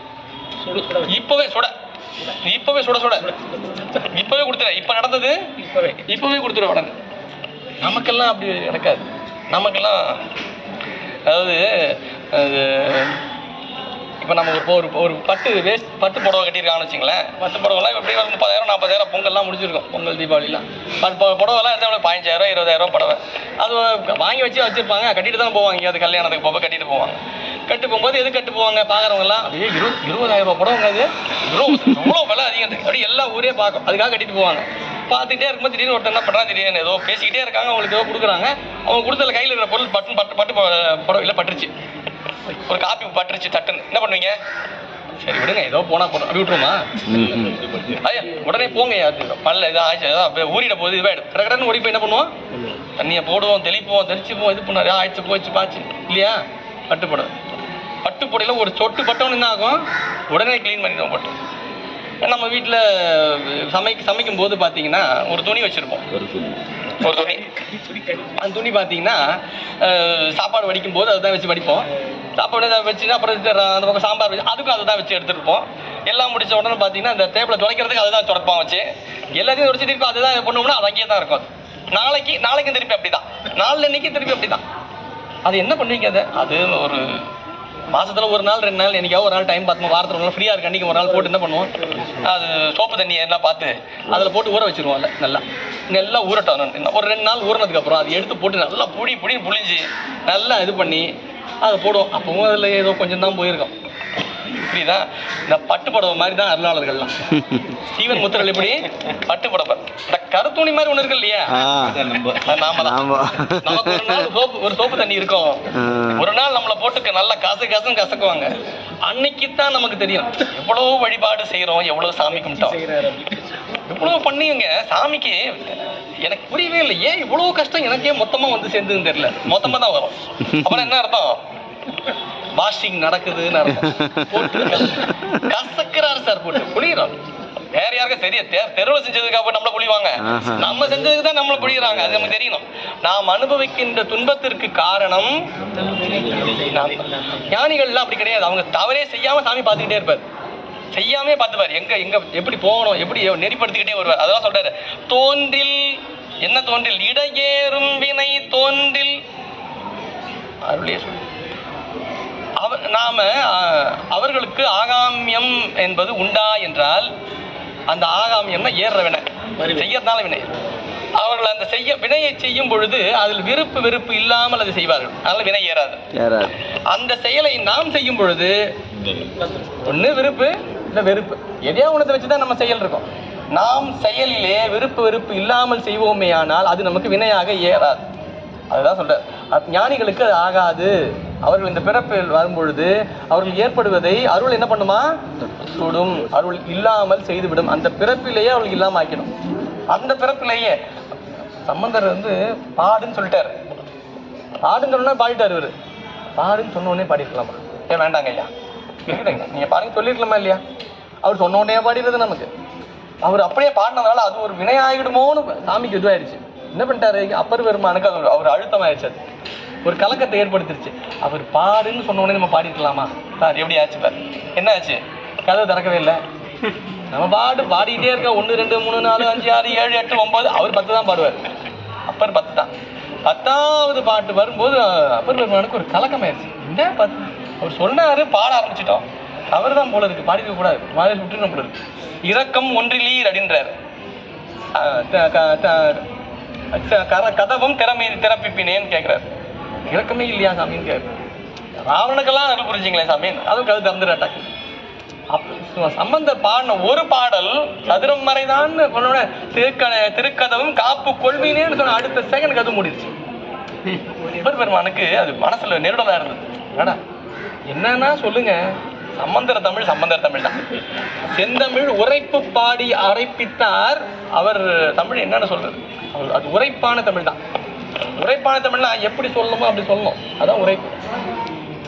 தம்பி அதை கொஞ்சம் பண்ணுங்களேன். அதுனா தம்பி பண்ணு தம்பி அப்படின்னா ஐயா சரிங்க ஐயா. உரைப்பா ஒரு சொல்லணும்ல, சொல்லணும். அவரு அப்படி சொல்லுவார். அப்புறம் கொஞ்சம் பண்ணிவா தான் சொல்லுவார். சம்பந்தர் சொன்னார்னா பையவே சென்று பாண்டியருக்கு ஆகவே, அவ்வளவுதான். ஆர்டர் தான் அது. அப்ப ரெக்வஸ்டா இருக்கும் எல்லாமே. அவரு எல்லாமே ஆர்டரா தான் வச்சிருப்பாரு. அவர் தமிழ் தான், நம்ம தமிழ். அது பாருங்க, அந்த வினை ஏறிடக்கூடாதுன்னு அவருக்கு உடனேவே காட்சி. அவருக்கு அப்பர் பெருமானுக்கு அந்த பிறப்பிலேயே அதை காமிச்சிடறாரு. அந்த நடந்த கொஞ்ச நேரத்திலேயே அவருக்கு என்ன ஆயிடுது, அவருக்கு உடனேவே சாமி காட்சி பண்ணிடுறாரு. அவருக்கு பெருமான் திருக்காட்சி கிடைக்கிறது. சாமி பெருமானுடைய காட்சி கிடைக்கும். காட்சி நேராக பார்க்க முடியாது. நம்ம எப்பொழுதுமே திருக்கோவிலுக்கு செல்லும்போது கூட குருநாதரோடு செல்லுகின்றோம் என்றால் குருநாதர் சாமி பார்த்தப்பறம் தான் நம்ம பார்க்கணும். அரபு எப்படிதானீங்க? ஆமாம். எல்லாம் இங்க ஐயா நேரம் இருக்கு, நேரம் கிடைக்கும் போது பார்த்துட்டு வந்துடுறோமா முதல்ல. உண்மையிலே என்ன தெரியுமா, குருநாதர் பார்த்ததுக்கு அப்புறம் தான் சாமி நம்ம பார்க்கணும். ஏன்னா அப்பதான் அந்த அருள் திருமேனியிலே திருவருளினுடைய அனுபவத்தை நம்மால் உணர இயலும். நாம சும்மா போய் ஏதோ ஒன்று பார்த்துருப்போம், உள்ள ஒன்று கருவறையில் இருக்கிறத பார்த்துருப்போம், பார்க்காமல பார்த்துருப்போம். ஆனால் அருள் அனுபவத்தை தந்து நிற்குமா என்றால் கேள்விக்குறிதான் வச்சுக்கோமே. வராதுன்னு சொல்ல முடியாது, தருன்னு சொல்ல முடியாது. ஒன்றும் ஏன் நான் குருநாதர் பார்க்கல. குருநாதர் பார்த்த பிறகுதான் நாம பார்க்கணும். அப்போதான் என்ன ஆகும், நமக்கான அனுபவம், இந்த ஆன்மா அறிவிற்கான அனுபவம் என்ன என்பதை குருநாதர் பார்த்ததுக்கு அப்புறம் தான் ஆன்மாவுக்கு தெரியும். இதுதான் உண்மை. ஆனால் இது இருக்குதா இல்லை, அது என்ன பண்ணுறது, அதுல மீண்டுருது இல்லையா. அப்போ குருவருள் தான் நமக்கு திருவருளை காட்டி நிற்கும். அப்பர் பெருமானுக்கு ஞானசம்பந்தர் தான் குருநாதராக இருக்காரு. அவருக்கு காட்டுறாரு. அப்பர் பெருமானுக்கு திருக்காட்சி கிடைக்கணுன்றது தான் அங்கே நிலை. அப்பர் பெருமானுக்கு வாய்மூருக்கு வாழ்ந்து போயிட்டார் சாமி. வாய்மூருக்கு கிளம்பி போயிட்டார். வாய்மூருக்கு போனோன்னா சாமி காட்சி கொடுக்குறாரு வாய்மூரில். அப்பர் பெருமானுக்கு தெரியல வாய்மூரில் காட்சின்னு. ஞானசம்பந்தர் பின்னாடியே வர்றாரு. வந்துட்டு இன்னும் இங்கே வந்துட்டீங்கன்னா பெருமான் இங்கே தான் காட்சி தருகின்றேன் என்று சொன்னாரு. அதனால இங்கே தான் இருக்காரேன்றார். இங்கே தான் இருக்காரேன்னு சொன்னதுக்கு அப்புறம் தான் தெரியுது. இங்கே தான் இருக்காரேன்னு சொன்னதுக்கு அப்புறம் தான் பாட அடியார் பரவ கண்டேன் அவர் சொன்னதுக்கு அப்புறம் தான் தெரியுது அவருக்கு. குருநாதர் காட்டினா தான் இது சும்மா நாமளா பாத்துறதெல்லாம் சும்மா பாத்துடலாம். நம்ம பார்த்து அனுபவம் நிகழுமா என்றால் குருவருளால் மட்டுமே நிகழும். அதுதான் சொல்ற அருளே சுடும். அந்த பிறவியில் என்ன பண்ணோம், அப்பர் பெருமானுக்கு அந்த பிறவியிலே எல்லாமே நடந்துருது. சமயம் மாறி போறாரு, திருப்பி சமயத்துக்குள்ள வராரு, வந்து திருப்பி என்னென்னவற்றை எல்லாவற்றையுமே இன்னொரு பிறவிக்கலாம் இல்ல, அதே பிறவி. அதற்கான நிலை என்ன, தொண்டினால் மட்டுமே நாம் அடைகின்ற வினை என்பதை அந்த பிறவியிலேயே நம்மால் கழிக்க இயலும். அடுத்தது மும்மை தரும் வினைகள் மூலாவாம் மூதறிவார்க்கு அமையும் இம்மையே ஆம். கிட்டத்தட்ட அதே நிலைதான் இந்த பாடல். மும்மை தரும் வினைகள் மூலாவாம். வினையினுடைய பயன்கள் 3 நிலையிலே நமக்கு வந்து சேரும். வினையின் பயன்கள் ஒன்று இம்மை, இன்னொன்று மறுமை, மூன்றாவது அம்மை. இது சிலருக்கு கருத்து மாறுபாடு உண்டு. இம்மை என்றால் இப்பொழுது அனுபவித்துக் கொண்டிருப்பது, மறுமை என்றால் அடுத்த பிறவி, அம்மை என்றால் சிவலோகம் அடைவது என்பதாக ஒரு செய்தி சொல்றாரு. அப்படிதான் சொல்ற வழக்கம் உண்டு. அப்படிதான் இங்க கையாளுறாருன்னா இங்க அப்படி தெரியல. ஏன்னா இம்மை மறுமை அம்மை வினைகள், இந்த 3மே வினைகள்ன்றார். நீ அம்மையில போய் வினை சொல்ல முடியாது. நீங்க இப்ப இங்க அம்மைன்னு அவர் கையாளுறது என்னன்னு பாக்கணும்னா, இந்த பிறப்பு நிறைவுற்ற பிறகு இந்த பிறப்பின் பயனாக அடுத்து என்ன போயிடும், ஏதோ பிறவி மேல போயிருச்சு, சொர்க்கம் நரகம் என்னென்னமோ இருக்குல்ல, அங்கே போயிடுச்சு. அதான் அம்மை. அங்கே போயிட்டு அங்கே அதன் பயனாக திரும்ப என்ன ஆகுது, திரும்ப கீழ் வருது. அப்போ திருப்பி மறுமை. இந்த மூணுலையுமே அவங்களுக்கு வினை ஏறாது. இம்மையிலும் ஏறாது, அம்மையிலும் ஏறாது, மறுமையிலும். அடுத்த பிறவி வந்தாலும் பிறவி அவங்களுக்கு மூணு இடையிலுமே அவங்களுக்கு வினையிலுமே ஏறாது. மும்மை தரும் வினைகள் மூலாமாம் மூதறிவார்க்கு. அவர்கள் தான் எல்லாவற்றையும் அறிந்தவர்கள், அவர்களுக்கு மேலானவர்கள் இல்லை, சீவன் முத்தர். அவர்களுக்கு அம்மை என்று சொல்லப்படக்கூடிய மறுபிறப்பு, அதாவது அவங்க சொர்க்கத்துக்கு போறாங்களே நரகத்துக்கு போறோம்னு நிலை சொல்றாங்க, அதை தான் அம்மைன்னு குறிப்பிடுறாரு. அந்த இடத்துல கிடைக்க வேண்டியது எல்லாத்தையும் அவங்களுக்கு இங்கே கிடைக்கும்ன்றார். அந்த அம்மையில் கிடைக்கிறதுனா சொர்க்க நரகம் போயிட்டு அதுக்கப்புறம் பயனாக அவர்கள் சிவானுபவத்தை அனுபவிப்பார்கள். உண்மையிலே சிவானுபவத்தை அனுபவிப்பார். அந்த சிவானுபவத்தை அவர்கள் இந்த பிறவியிலேயே பெற்று நிற்பார்கள். இங்க இரண்டாவது இடத்துல மும்மைன்னு சொல்ற இடத்துல வேற அம்மைன்றது சொர்க்க நரகம்னு சொல்லிடுறாரு. இங்க அம்மைன்னு குறிப்பா சொல்றது எதை கொடுக்க, சிவலோகத்தில் பெறுகின்ற இன்பம். அந்த இன்பத்தை எங்க பெறுவாரு, இங்கே பெறுவார்கள் அவர்கள். இம்மையும் கிடையாது, சொர்க்க நரகமும் அந்த நிலையும் அங்கு வினை ஏறாது. அடுத்த பிறவியில் வந்தாலும் ஒரு விரை ஏறாது. அவர்கள் சீவன் முத்தி என்று சொல்லப்படக்கூடிய சிவன் முடிந்த பிறகு சிவன் முத்திக்கு அடுத்த விளங்குகின்ற பரமுத்தி. அந்த பரமுத்தியில் பெறுகின்ற அந்த சிவானுபவத்தை அவர்கள் இந்த பிறப்பிலேயே பெற்று நிற்பார்கள். இதுதான் இந்த பகுதியினுடைய மிக முக்கியமான பாடல் தான். இங்கேயே அவங்களுக்கு கிடைச்சிடும். அவங்களுக்கு முத்தின்றது இந்த உடம்பை விட்டுட்டு போனதுக்கு அப்புறம் கிடையாது, இங்கேயே. இந்த பாடல் தான் அதுக்கான சான்று. நமக்கு எப்படி காட்டப்பட்டிருக்கு, முத்தி என்றால் அவர்கள் நீண்ட நெடுங்காலம் வழிபாடு செய்து கொண்டிருப்பார், பூஜை செய்து கொண்டிருப்பார், பெருமானுக்கே தன்னை அர்ப்பணித்திருப்பார், வேற இறந்து விடுவார். அப்போ உடனே முத்தி அடைஞ்சிட்டாருன்னு சொல்லிட்டு நம்ம உடனே முத்தி அது இல்லை, வாழும் காலத்திலேயே பெறுவதற்கு பெயர் தான் முத்தி. ஞானசம்பந்த பெருமான் ஆட்கொண்ட பிறகு 16 ஆண்டுகள் இந்த பூ உலகிலே பல்வேறு அற்புதங்களை செய்தார். அதான் முத்தி, அது முத்தி காலம். அதுதான் இங்கே தான் இருந்து செஞ்சாங்க. அப்பர் பெருமா ஆட்கொண்ட பிறகு புகழூருக்கு தன்னை நிறைவு செய்து கொண்டிருக்கின்ற முன்னாக இருக்கின்ற காலம் வரையும் என்ன, அருளாளர்கள் இந்த பிறப்பிலே வாழ்ந்த காலங்கள் எல்லாம் முத்தி தான். அவங்களோட இருந்தவங்க எல்லாம் முத்தி. முத்தி என்பது முன்பொரு நிலை. வள்ளலார் பாடம் அருட்பால் வருது இல்லையா, முத்தி என்பது அது முன்னாடி இருக்கிறது. அப்போ அடுத்தது என்ன இருக்கு, அது சித்தி. அதான் சித்தி. சித்தியை பெறுவதற்குத்தான் இந்த பிறப்பிலேயே முத்தியை பெற்றிருக்க வேண்டும். முத்தி என்பதை எப்படி பெறுதல் என்பதுக்கு சிவபிரகாசம் அதுக்கு பின்னாடி போனீங்கன்னா அது நிறைய நூல் போகணும். இவர் என்ன நடக்கும்னு மட்டும் சொல்ல, கிராமர் மட்டும் இலக்கணம் மட்டும் சொல்றாருங்க. என்ன அம்மையும் இம்மையே ஆம், அம்மையும் அப்போ அருளாளர்கள் இந்த பிறவியிலே வாழ்ந்து ஞானாசிரியர் பெருமக்கள் அருட்குருநாதர் இந்த பிறவியில் வாழ்வது என்பது என்ன, அவர்கள் இறைவனோடு தொடர்பு கொண்டு வாழ்ந்து கொண்டு இருக்கின்றார்கள். அதுதான் அருட்குருநாதர் குருவே சிவம் என கூறினன் நந்தின்றது. அதுதான் அவர்கள் அம்மையை இம்மையை பெற்றிருப்பார்கள். மெய்கண்டார் இங்கே தான் இருக்காரு. எங்க ஐயா இவங்க வைத்தியநாத ஐயா சொல்லுவாங்க, திருவாவடுதுறை ஆதீன சித்தாந்த பயிற்சி மையத்தின் இயக்குனர். மெய்கண்டார் எங்கேயும் போகல, இங்கே தான் இருக்காரு. ஏன்னா அவர் வழியே வந்து திக்க கொடுத்துக்கிட்டே வந்து எல்லாம் இங்கே தானே இருக்காங்க. அவங்கெல்லாம் போன பிறகு தான் குருநாதர் போக முடியும். அவங்கெல்லாம் போனதுக்கு அப்புறமா தான் அப்புறம் வழியே எவ்வளோ வந்துட்டு இருக்காங்களே இன்னமும் எல்லாரும் முத்திக்கு போகணும். அதுக்கப்புறமா தான் எல்லாம் போயிட்டாங்கன்னா அவர் போவார். அப்படித்தான் ஞானசம்பந்தர் போனாரு. எல்லாரும் கிளம்பிட்டாங்க, சோதியில கலந்தாங்க. அப்புறம் தானே அதனுடைய மனைவியின் கரம் பற்றி அவரும் சோதியில கலக்கிறார். குருநாதர் கடைசியில தான் குருநாதர் ரொம்ப ஜாக்கிரதையா இருக்கணுன்றது. இந்த குருநாதர்னா யாரையும் எதுக்கு, குருநாதர்னா எல்லாரும் அனுப்பணும். எல்லாரும் எல்லாம் போயிட்டாங்களா, எல்லாம் போயிட்டா அப்புறமா தான் போனோம். எல்லாரும் கிளம்பியிருப்பாங்க முத்திக்கு எல்லாம் போனதுக்கு அப்புறம் தான் பட்டினத்தாரு குருநாதராக கொண்ட பத்திரகிரியாரு அவரு தன்னை குருநாதர் சொல்லவே இல்லை. பட்டினத்தார் பத்திரகிரியார் தான் சொல்லிட்டா, என் குருநாதர் தான் சொல்லிக்கிட்டே இருந்தவர் யாரு, அவர் தான். அவர் எங்கேயுமே கடைசி வரைக்கும் அவர் குருநாதர்னு ஒத்துக்கல, இவர் சீடராகவும் ஒத்துக்கல. அவர் ஏத்துக்கவே இல்லை. அது அவர் கூடவே வேற ஒரு நாய் சுத்திட்டு இருக்கு. அது போன ஜென்மத்தில் அவன் மனைவியா, அந்த நாய் கூடவே சுத்திட்டு இருக்கோம். இவர் ஒரு பக்கத்துல கீழே வந்திருக்காரு சீடரு, குருநாதர் மேல வந்திருக்காரு. ஒரு மேல வந்துட்டு ஐயா ஏதாவது இருந்தா போய் என்கிட்ட கீழே ஒரு குடும்பஸ்தர் இருக்கான் அவனை போய் கேளுன்ட்டாரான். கீழே ஒரு குடும்பஸ்தர் இருக்கான் அவனை போய் கேளுன்ட்டாரான். இவர் கீழே போய் பார்த்தா அவர்கிட்ட நீங்க தான் குடும்பஸ்தனாமே, அவர் தான் சொன்னாரு. என்ன குடும்பஸ்தன்னு சொன்னாரா, என்னையா சொன்னாரு, ஓ இந்த நாய் இருக்கு அதனாலயா. அந்த ஓட்டை தூக்கி நாய் மேல போட்டா, கையில் வச்ச ஓட்டை தூக்கி நாய் மேல போட்டாரா. நாய் முத்திக்கு போயிருச்சா, இவரும் முத்திக்கு போயிட்டாரா. யார் பத்திரகிரியார். பட்டினத்தார் அசந்து விட்டார். சீடனுக்கு முத்தி கிடைச்சி, எனக்கு இன்னும் கிடைக்கல பாரு. பத்திரகிரியார் கிளம்பிட்டாரு. பட்டினத்தாருக்கு அப்புறமா தான் நேரம். அப்போ குருநாதர்னா மிக உயரிய நிலை.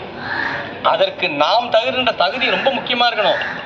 அவங்க எப்படி அவங்க எல்லாரும் போயிட்டாங்களா பார்த்தா அம்மையும் இம்மையே அவர்கள் வாழ்கின்ற காலத்திலேயே இந்த சிவானுபவத்தை பெற்று விளங்குவார்கள். அப்பர் பெருமானுடைய ஒரு பாடல், அற்புதமான பாடல், 4ஆம் திருமுறையில். துறக்கப்படாத உடலை துறந்து வெண் தூதுவரோடு இறப்பன். இந்த பாடலுக்கு நேரடியான பொருள் அதான். துறக்கப்படாத உடலை துறந்து, இந்த உடலை துறக்கவே முடியாது.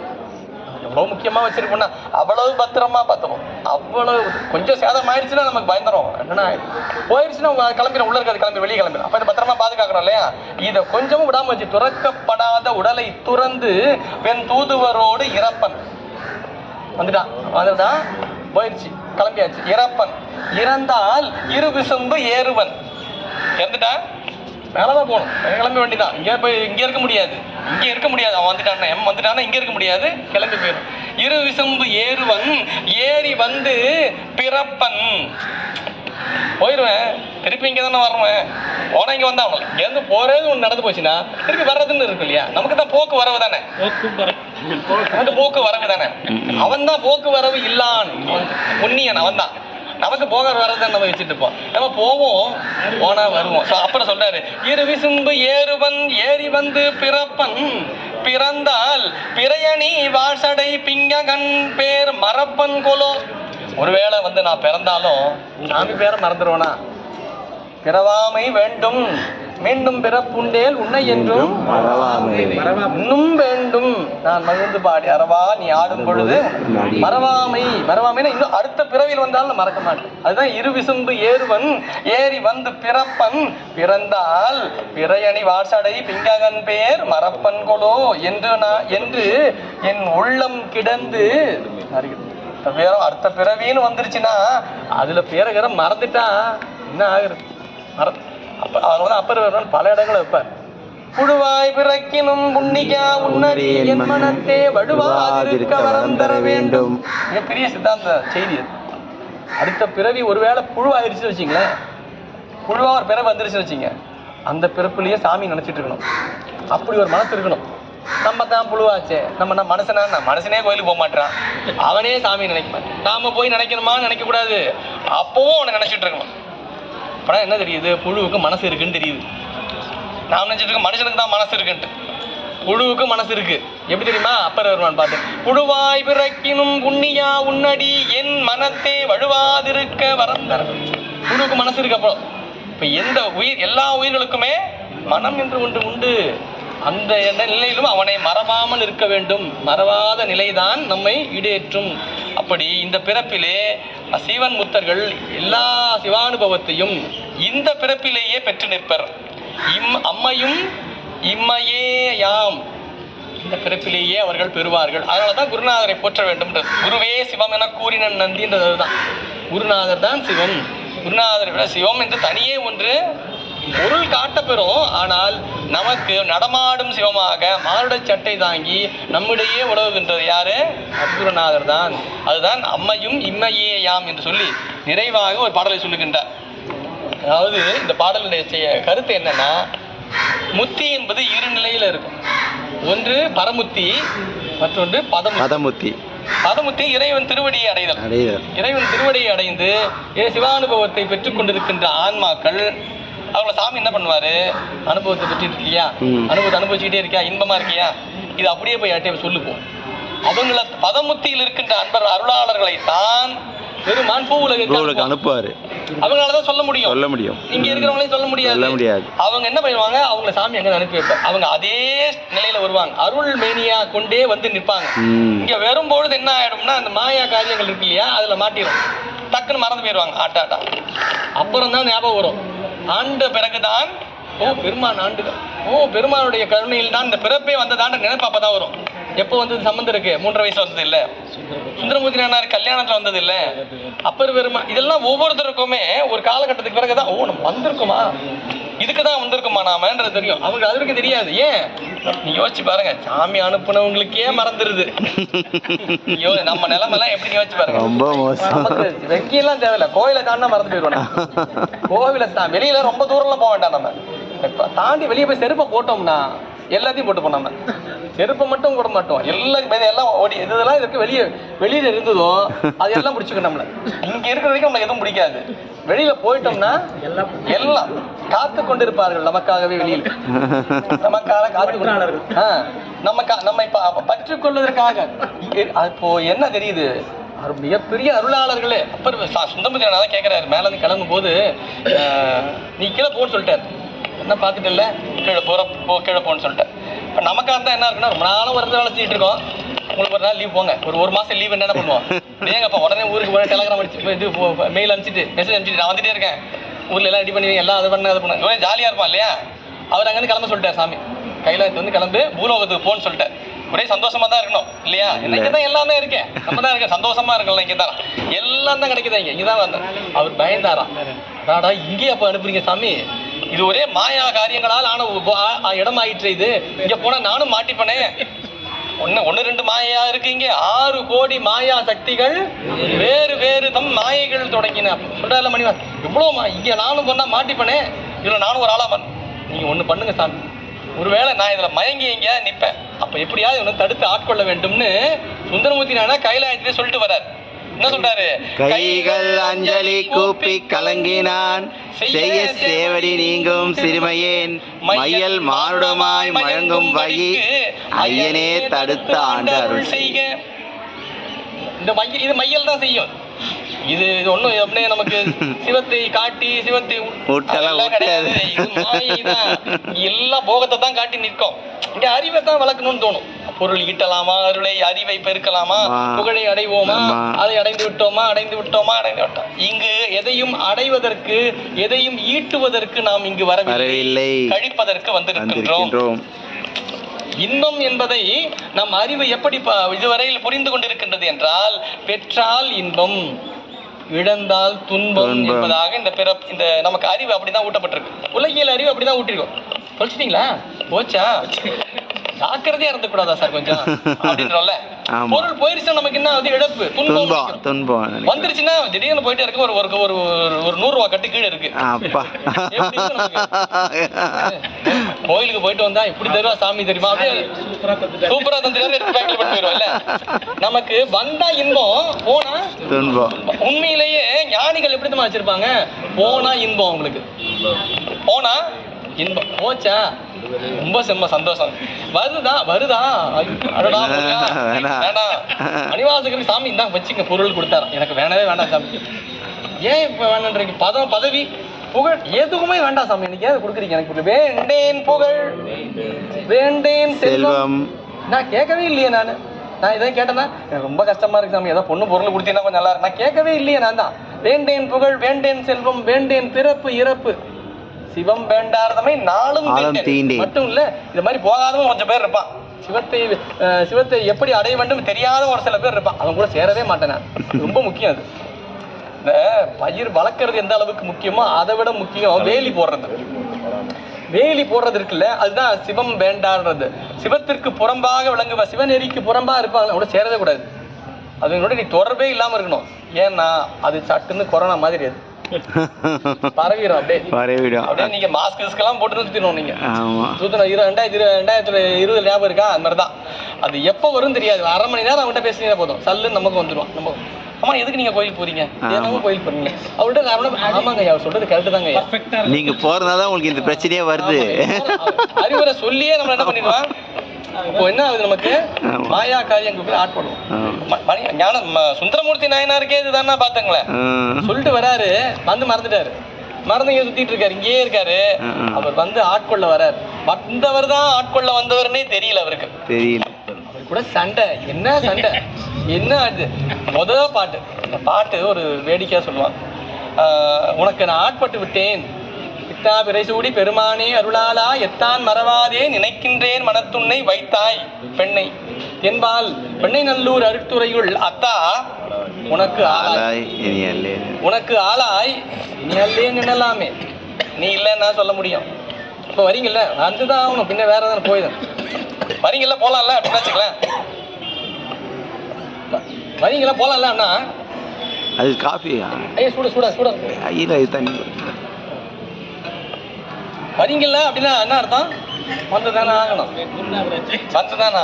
இனி என்ன அது சொல்றாங்க பாருங்க, அத்தா உனக்கு ஆளாய் இனி அல்லேனும், இனி இல்லைன்னு நான் சொல்ல முடியும். இல்லைன்னு சொன்னா விட்டுற போறாருங்களா? அவர் இல்லைன்னு சொன்னா விட்டு கிளம்பிடலாம் தான் இருக்காரு. இல்லைன்னா கிளம்பி அவரு, ஏன்னா இந்த உலகில் தான் நம்ம மாட்டிக்கிட்டு இருக்கிறதுக்குள்ள. அப்போ அந்த பதமுத்தியில் இருப்பவர்களை தான் இங்க சாமிங்க அனுப்புறாரு. இங்க வந்து நெறிய பரப்புறாங்க. இங்கே அவர் இருக்கும் பொழுதே அவர்கள் பரமுத்தியை பெற்றிருப்பார்கள். முடிந்த பிறகு உடல் மட்டும்தான் அவருக்கு இங்கேருந்து கழன்றோம், கிளம்பி போயிடுவாங்க. அவங்க முத்தியை அடைந்து நிற்பார்கள். வினை உடையவர்களுக்கு தான் இந்த உடல் விழுந்து விட்டால் அது இறப்பாகிவிடும். அருளாளர்களுக்கு, வினையே இல்லாத சீவன் முத்தர்களுக்கு இந்த உடல் வீழ்ச்சி என்பது அவர்களுக்கு வீடு பேற்றை தந்து நிற்கும். என்ன பண்ணவருக்கு வீடு பேற்றை தரும், நமக்கு இறப்பு ஆயிடும், அவங்களுக்கு அது வீடு பேர் ஆயிடும். இழத்தல் அவர்களுக்கு நலம். எப்படி தெரியுமா?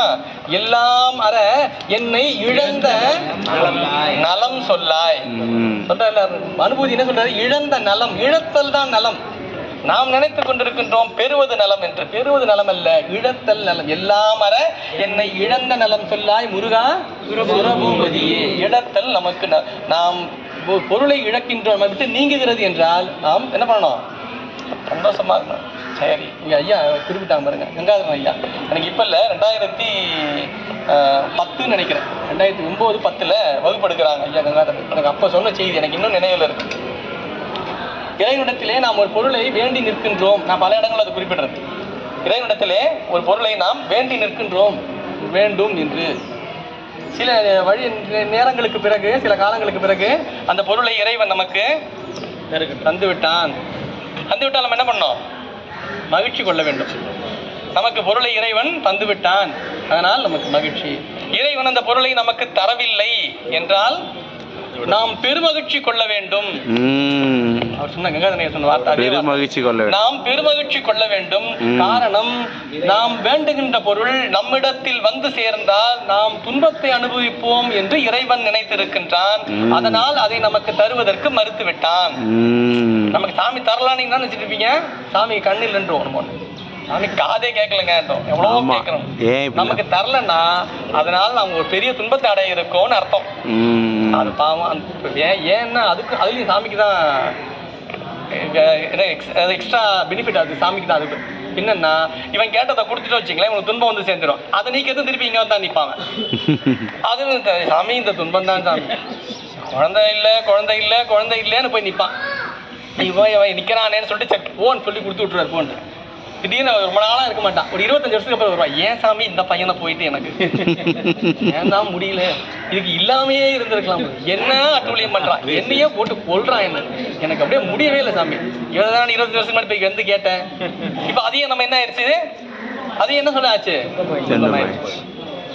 எது நமக்கு இங்கு இன்பமாக படுகிறதோ அது நமக்கு ஒரு காலத்திலே, இங்க துன்பமா இருக்கிறது துன்பம் தான், இங்க இன்பமா இருக்கிறதும் துன்பம் தான். இங்கே ரெண்டுமே அதுதான். நாம் இன்ப துன்பத்தில் உழலாமல் இருக்க வேண்டும் என்றால் வள்ளுவர் தான் நம்ம சொல்லுவார். யாருக்கு துன்பம் வராது தெரியுமா? யாருக்கு துன்பம் வராது தெரியுமா? யாருக்கு இன்ப நேரத்தில் இன்பத்தை கொள்ளாமல் இருக்கின்றார்களோ அவர்களை துன்பம் ஒன்றும் செய்யாது. இன்பத்துள் இன்பம் விளையாதான் துன்பத்துள் துன்பம் உறுதல் இளன். அவங்களை துன்பம் ஒண்ணுமே பண்ணாது, ஒண்ணுமே பண்ண முடியாது. அவங்கள என்ன பண்ண முடியும்? இன்பமே ஒண்ணும் பண்ண முடியல. அவங்கள துன்பம் மட்டும் என்ன பண்ணிட போகுது? ஒண்ணும் பண்ண. அப்ப நாம் துன்பத்தை அனுபவிக்காமல் இருக்க வேண்டும் என்றால் இன்பத்தை என்ன பண்ணணும்? சரி விடுங்க சார், அது ஏன் பெருசா? ஓடும் செம்பனும் ரொம்ப வேற, ரொம்ப உயர்ந்த சீவன்முத்தர் நிலை. இதெல்லாம் நீங்க அடியார் சிறப்பெல்லாம் நீங்க பாக்கணும், திருக்கூட்டு சிறப்பு தான். திருக்கூட்டு சிறப்பு. ஓடும் செம்பனும் ஒக்கவே நோக்குவார். அவங்க வீடு பேர் கூட வேண்டான்றவாங்களாம். ஓடும் செம்பனும் ஒக்கவே ஒன்னா பாப்பாங்களாம். ஓட்டை எப்படி பாப்பாங்களோ அப்படிதான் செம்பொன்னையும். நீங்க கொஞ்சம் மாத்தி போட்டீங்கன்னா பொருள் வேற. செம்பனும் ஓடும் ஒக்கவே நோக்குவார்னா பொருள் வேற, தெரியுமா? அதாவது ஓட்டை எப்படி பார்ப்பாங்களோ அப்படிதான் செம்பொன்னையும் பார்ப்பாங்கன்னு அர்த்தம். அதுக்கு பொருள். ஓட்டை எப்படி பார்ப்போம்? இந்த ஓடு இருக்கு சார், இருக்கட்டுமே சார், போகலாமா, போயிடுவோம். செம்பொன் அங்க இருக்குன்னா ஓட்டை எப்படி பார்ப்பாங்க? பரவாயில்ல போகணும். செம்பொன்னை எப்படி தான் பார்ப்பாங்கன்னு அர்த்தம். நீங்க இப்படி மாத்தி போட்டு பாருங்களேன். செம்பனும் ஓடும் ஒக்கவே நோக்குவார் அப்படின்னு என்ன பண்ணுவோம்? செம்பொன்னை எப்படி பார்ப்பீங்க? ஐயா அந்த பொண்ணு பாத்தீங்களா, பத்திரமா அதை எடுத்து பத்திரமா வைங்க. ஓடு இருந்துச்சு ஐயா, பத்திரமா எடுத்து வைங்க, அதுக்காக யூஸ் ஆகுங்க. ஓட்ட விட மாட்டான். இதுக்காக யூஸ் ஆகுங்க, எடுத்து வைங்க. நம்ம இந்த பிளாஸ்டிக் கவர் பாரு, நமக்கு கடையில் கொடுப்பாங்க, ஒரு பிளாஸ்டிக் கவர் கொடுத்தாருன்னு வச்சுக்க, வாங்கி இன்னொன்று கொடுக்கலாம். எதுக்கு? இன்னொன்று எக்ஸ்ட்ரா. சரி, எதுக்கு வாங்கிட்டு வந்து வீட்டில் போட்டு வச்சு தூக்கி போடுவோம் மாட்டேன், அதை அப்படியே மடிச்சு வைப்போம். அது வேற யூஸ் ஆகும்.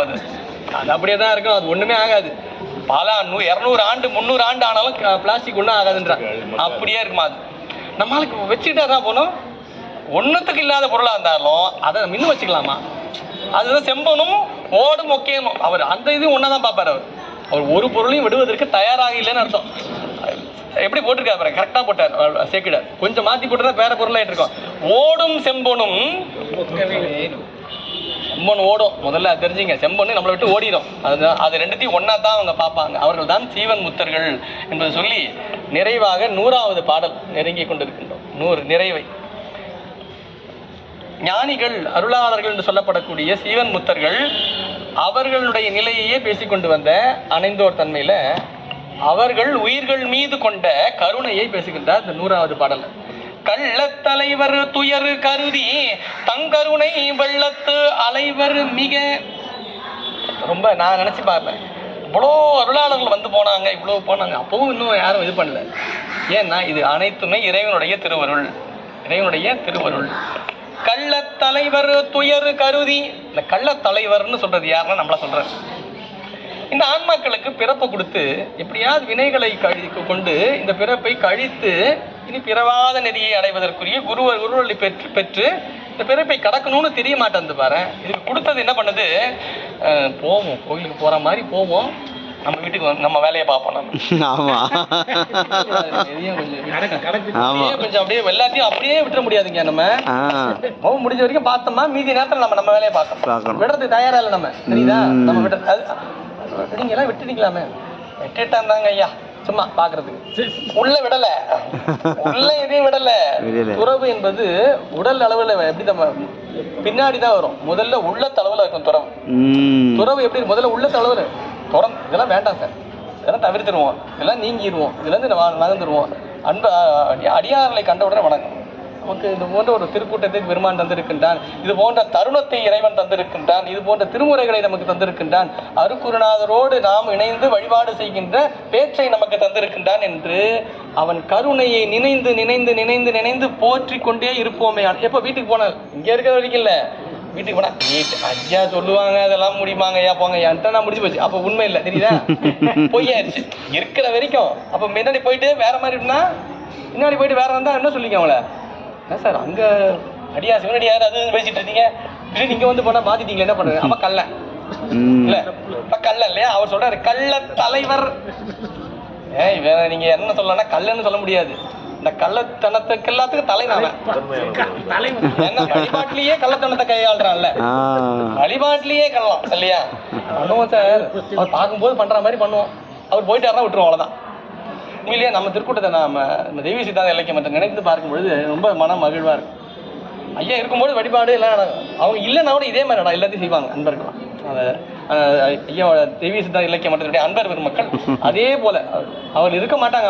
அவங்க வெளியூர் பயணம் இல்லை ஐயா வேற நிகழ்வு எங்கேயாவது வெளியில இருப்பாங்க. ஆனால் அந்த நிகழ்வை எப்படி ஏற்படுத்தி காலை தொடங்கி ஒவ்வொரு நிகழ்வாக செய்து நிறைவு உணவு தந்து அன்பர்களுக்கு எல்லாம் என்னென்ன எல்லாவற்றையும் அவங்க இல்லைன்னா கூட அதுதான் உண்மையான நிலை. அவங்களுக்கு அது அவர்களுடைய அந்த வளர்ப்பு என்பது அதுதான். குருவருளை பெற்று நாம் அது ஒரு நிகழ்வை தொடர்கின்றோம் என்பதற்கான நிலை என்னன்னா, அவங்க இருக்கும்போது என்ன பண்றோமோ இல்லைன்னா போதும், அவங்க இல்லைனாலும் அதை செய்யணும். இப்போ வாத்தியார் இருந்தால் தான் கிளாஸ்ல பையன் அமைதியா இருப்பான். வாத்தியார் அப்படி நகர்ந்தாருன்னா போதும், அவன் வாத்தியார் என்னென்ன பேசணும் எல்லாம் பேசிட்டு, அவர் வந்தாருன்னா அமைதியா இருக்கும். அமைதி இருக்கக்கூடாது. நாம நெறி என்பது நமக்குள்ள இருக்கணும் இல்லையா? முதல்ல நமக்கிட்ட இருந்தா வளரணும் இல்லையா? அது இவர் சொல்றாரு கள்ள தலைவர் துயர் கருதி. இப்படி துன்பப்பட்டுக்கிட்டே இருக்கானே அவர்களுடைய யாரு? ஆன்மாக்கள், இந்த பிறவியிலே உழன்று கொண்டிருக்கின்ற ஆன்மாக்கள் அவர்களுடைய துயரை கருதி துன்பப்பட்டுக்கிட்டே இருக்கு. எவ்வளவு துயரம், என்ன துன்பம்? இன்பம்னு நினைச்சு போயிட்டு இருக்கு. ஆனா அது துன்பத்தை தான் கொண்டு போய் சேர்க்க போகுது. இது அருளாளருக்கு தெரியும், அருளாளர்களுக்கு தெரியும். தெரிந்தும் அவர் என்ன பண்றாங்க? சரி நம்ம சொல்லிக்கிட்டே இருப்போம். என்ன பண்ணுவாங்களா? கருதி தம் கருணை வெள்ளத்து அலைவர். அவங்க என்ன பண்ணுவாங்களா? நம்ம சொல்லிக்கிட்டே இருப்போம், நாம சொல்லிக்கிட்டே இருப்போம். கேட்கறது இதுவா கேட்கறது கேட்காத சொல்லிக்கிட்டே இருப்போம் நம்ம பாட்டு. அவர்கள் சொல்லிக்கொண்டே இருப்பார்களாம். எப்படி தம் கருணை வெள்ளத்து அலைவர் மிக அவங்க என்ன பண்ணுவாங்களா, கருணை அவர்களுடைய கருணை அவர்கள் பெருமாளிடத்திலிருந்து பெற்ற அந்த சிவானுபவத்தை சொல்லிக்கொண்டே இருப்பார்களாம். சாமி கிட்ட அவங்க என்ன பெற்றார்களோ அதை அவர்கள் கேட்குறாங்களே, அது இன்னைக்கு கேட்க மாட்டான், நாளைக்கு கேட்கலாம் இல்லையா, இன்றைக்குல நாளைக்காவது கேட்பான். வழிபாடு என்பது ஒரு நாளில் நமக்கு அதுக்கான பயனை தந்துடாது. நெடுங்காலம் நாம் செய்து கொண்டிருக்கின்ற பணி தான் நமக்கு வழிபாட்டிலே பயனை தந்து நிற்கும். சாமிக்கு மலர் கொண்டு அர்ச்சனை பண்ணுறோம், மலர் கொண்டு அர்ச்சனை பூசை பண்ணுறோம், இப்போ கோயிலுக்கு போய் விளக்கேற்றுறோம் பூசை இதெல்லாம் என்ன எதுக்காக பண்ணுறோம், இதெல்லாம் பண்ணிகிட்டே இருக்கணும் சார் அப்படி இல்லை. புறத்தே நிகழ்ந்து கொண்டிருக்கின்ற அனைத்துமே ஒரு காலத்தில் அகத்தில் இது செயல்பட வேண்டும் என்பதற்காக புறத்தில் நடக்குது. விளக்கு வெளியே ஏத்துறோம், ஏன் ஏத்துறோம், விளக்கு வெளியே ஏத்தனா வெளிச்சம் இல்லை சார், அது அந்த காலத்துல. இப்பதான் லைட்டை போட்டா வந்துருது, இப்போ ரூம்குள்ள போனாலே தானே லைட் எரியுது, அவன் அது மாதிரி வச்சிருக்கான் சென்சார் லைட். அப்ப லைட்டு இல்லை, விளக்கு எதுக்கு ஏத்துறோம், விளக்கு எதுக்கு ஏத்துறோம்னா இருட்டா இருக்கிற இடத்த ஒளிமயமா ஆக்குறதுக்கு விளக்கு. இருள் இருந்தால் ஒளி ஏற்றினால் இருள் அகலும். தினமும் செய்யும் போது என்ன ஆகும் நமக்கு, தினம் ஏன் செய்யறீங்க, தினம் ஏன் செய்யறேன்னா எங்க அப்பா சொன்னாரு, அவர் ஏன் செய்யறாரு, அவங்க அப்பா சொன்னாரு, அவர் ஏன் சொன்னாரு, அவங்க அப்பா சொன்னாரு. யாருக்கு எதுக்கு ஏத்துறாங்கன்னே தெரியல, அவங்க சொல்லியிருக்காங்க. ஏன் ஏத்துறாங்க விளக்கு, இருள் இருக்கின்ற இடத்திலே ஒளி ஏற்றப்படும் போது ஒளி அங்கு இல்லாமல் போகிறது, இல்லவே இல்லாமல் அல்ல, மறைந்து நிற்கின்றது. எப்பொழுது அந்த ஒளி குன்றுகிறதோ அப்பொழுது இருள் வந்துருது உடனே இல்லையா, ஒளி உடனே வந்து இருள் உடனே வந்துருது. அப்ப விளக்கை ஏற்றி இருக்க இருக்க இருக்க அங்கு ஒளிமயமாகவே இருக்கும். இருளாக இருக்கின்ற இந்த ஆன்மாவும் ஒரு நாளில் ஒளி ஏற்றும் பொழுது இதுவும் ஒளி பெற்று நிற்கும். உள்ள ஏற்றணும் விளக்க, வெளியே ஏத்துறது ஒரு நாள், உள்ள ஏற்றணும். உள்ள எப்ப ஏற்ற முடியும், அவனை நினைந்து நினைந்து நினைந்து நினைந்து வழிபாடு செய்து கொண்டே இருக்கும் பொழுது ஒரு விளக்கு வரும். ஊனில் உயிர்ப்பை அடக்கி ஒன் சுடர் ஞான விளக்கினை ஏற்றி நன்புலத்து ஏனை வழி திறந்து ஏத்துவார்க்கு கெடுப்பன அஞ்செழுத்துமே. இடர் இருக்கவே இருக்காது, துன்பம் வர்றதுக்கே வாய்ப்பே இல்லை. ஏன், அவன் விளக்கு ஏற்றியாச்சுல்ல. இருள் போயிருச்சுன்னா வேலை, இங்க துன்பம் இல்லைல்ல உங்களுக்கு. இருட்டு இருக்கிறதுக்கே துன்பம் உங்களுக்கு, இருள் இருக்காது உங்களுக்கு. ஏன், உள்ள விளக்கு ஏற்றியாச்சு. விளக்கினை ஏற்றி வெளியே அறிமென்கள் விளக்கினின் முன்னே வேதனை மாறும்.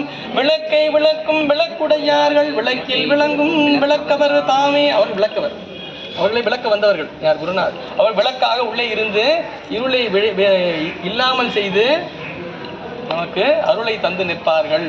அவர்கள விளக்காக. இப்போ புறத்தே செய்கின்ற அனைத்துமே ஒரு நாள் என்ன ஆகணும், நம்முடைய ஞானசம்பந்தர் தேவாரத்தில் வருவோம். மானமா மடப்பிடி வன்கையால் அலையிட காணமார் கடகரி வழிபடும் காணப்பேர். திருக்காணப்பேர் தேவாரம், ஞானசம்பந்தர் தேவாரம். மானமா மடப்பிடி வன்கையால் அலையிட காணமார் கடகரி வழிபடும் காணப்பேர் ஊனமாம் உடம்பினில் உருபினி கெட எண்ணின். ஞானசம்பந்தர் செய்தி தர, இந்த உடம்புல பிணி வருது இல்லையா, அந்த பிணி கெட்டு போகணும்ன்ற நினைப்பு இருக்கா இல்லையா, கண்டிப்பாங்க, கண்டிப்பா. அதுக்குதான் இவ்வளவு பாடுபட்டு இருக்கோம். ஊனமாம் உடம்பினில் உருபினி கெட எண்ணின். ஒருவேளை இதெல்லாம் கெட்டு போகணும்ன்ற ஒரு எண்ணம் உனக்கு இருந்ததுன்னா கெட எண்ணின் ஞானமா மலர் கொடு நணுகுதல் நன்மையே. நீ என்ன பண்ணணும் தெரியுமா, இந்த பூ வச்சு இல்ல, ஞான மலர்களை கொண்டு அவனை அர்ச்சிக்க வேண்டும். ஞான மலர் எப்படி வரும், ஒரு நாள் வராது. நீங்க அதுக்கு விதை போட்டிருக்கணும், அது செடி ஆகணும், அது உள்ள முட்டாகணும், அதுக்கப்புறம் தான் அது மலராகும். அந்த மலரை தான் நீங்க மலர் ஒரு நாள்ல வராது. எப்படி வரும், இவ்வளவு பருவம் இருக்கு இல்லையா, சரியை கிரியை யோகம், பிறகுதான் ஞானம், அதுதான் மலர். சரியை கிரியை யோகத்தின் பயனாக விளங்குகின்ற ஞானம் தான் அவனை வழிபடுவதற்குரிய உண்மையான நிலை. ஞானமா மலர் கொடு நணுகுதல் நன்மையே. உயிருக்கு நன்மை எது, ஞானம். ஞானம் என்கின்ற அந்த ஒன்றினால் ஞானத்தால் தொழுவார் சில ஞானிகள்.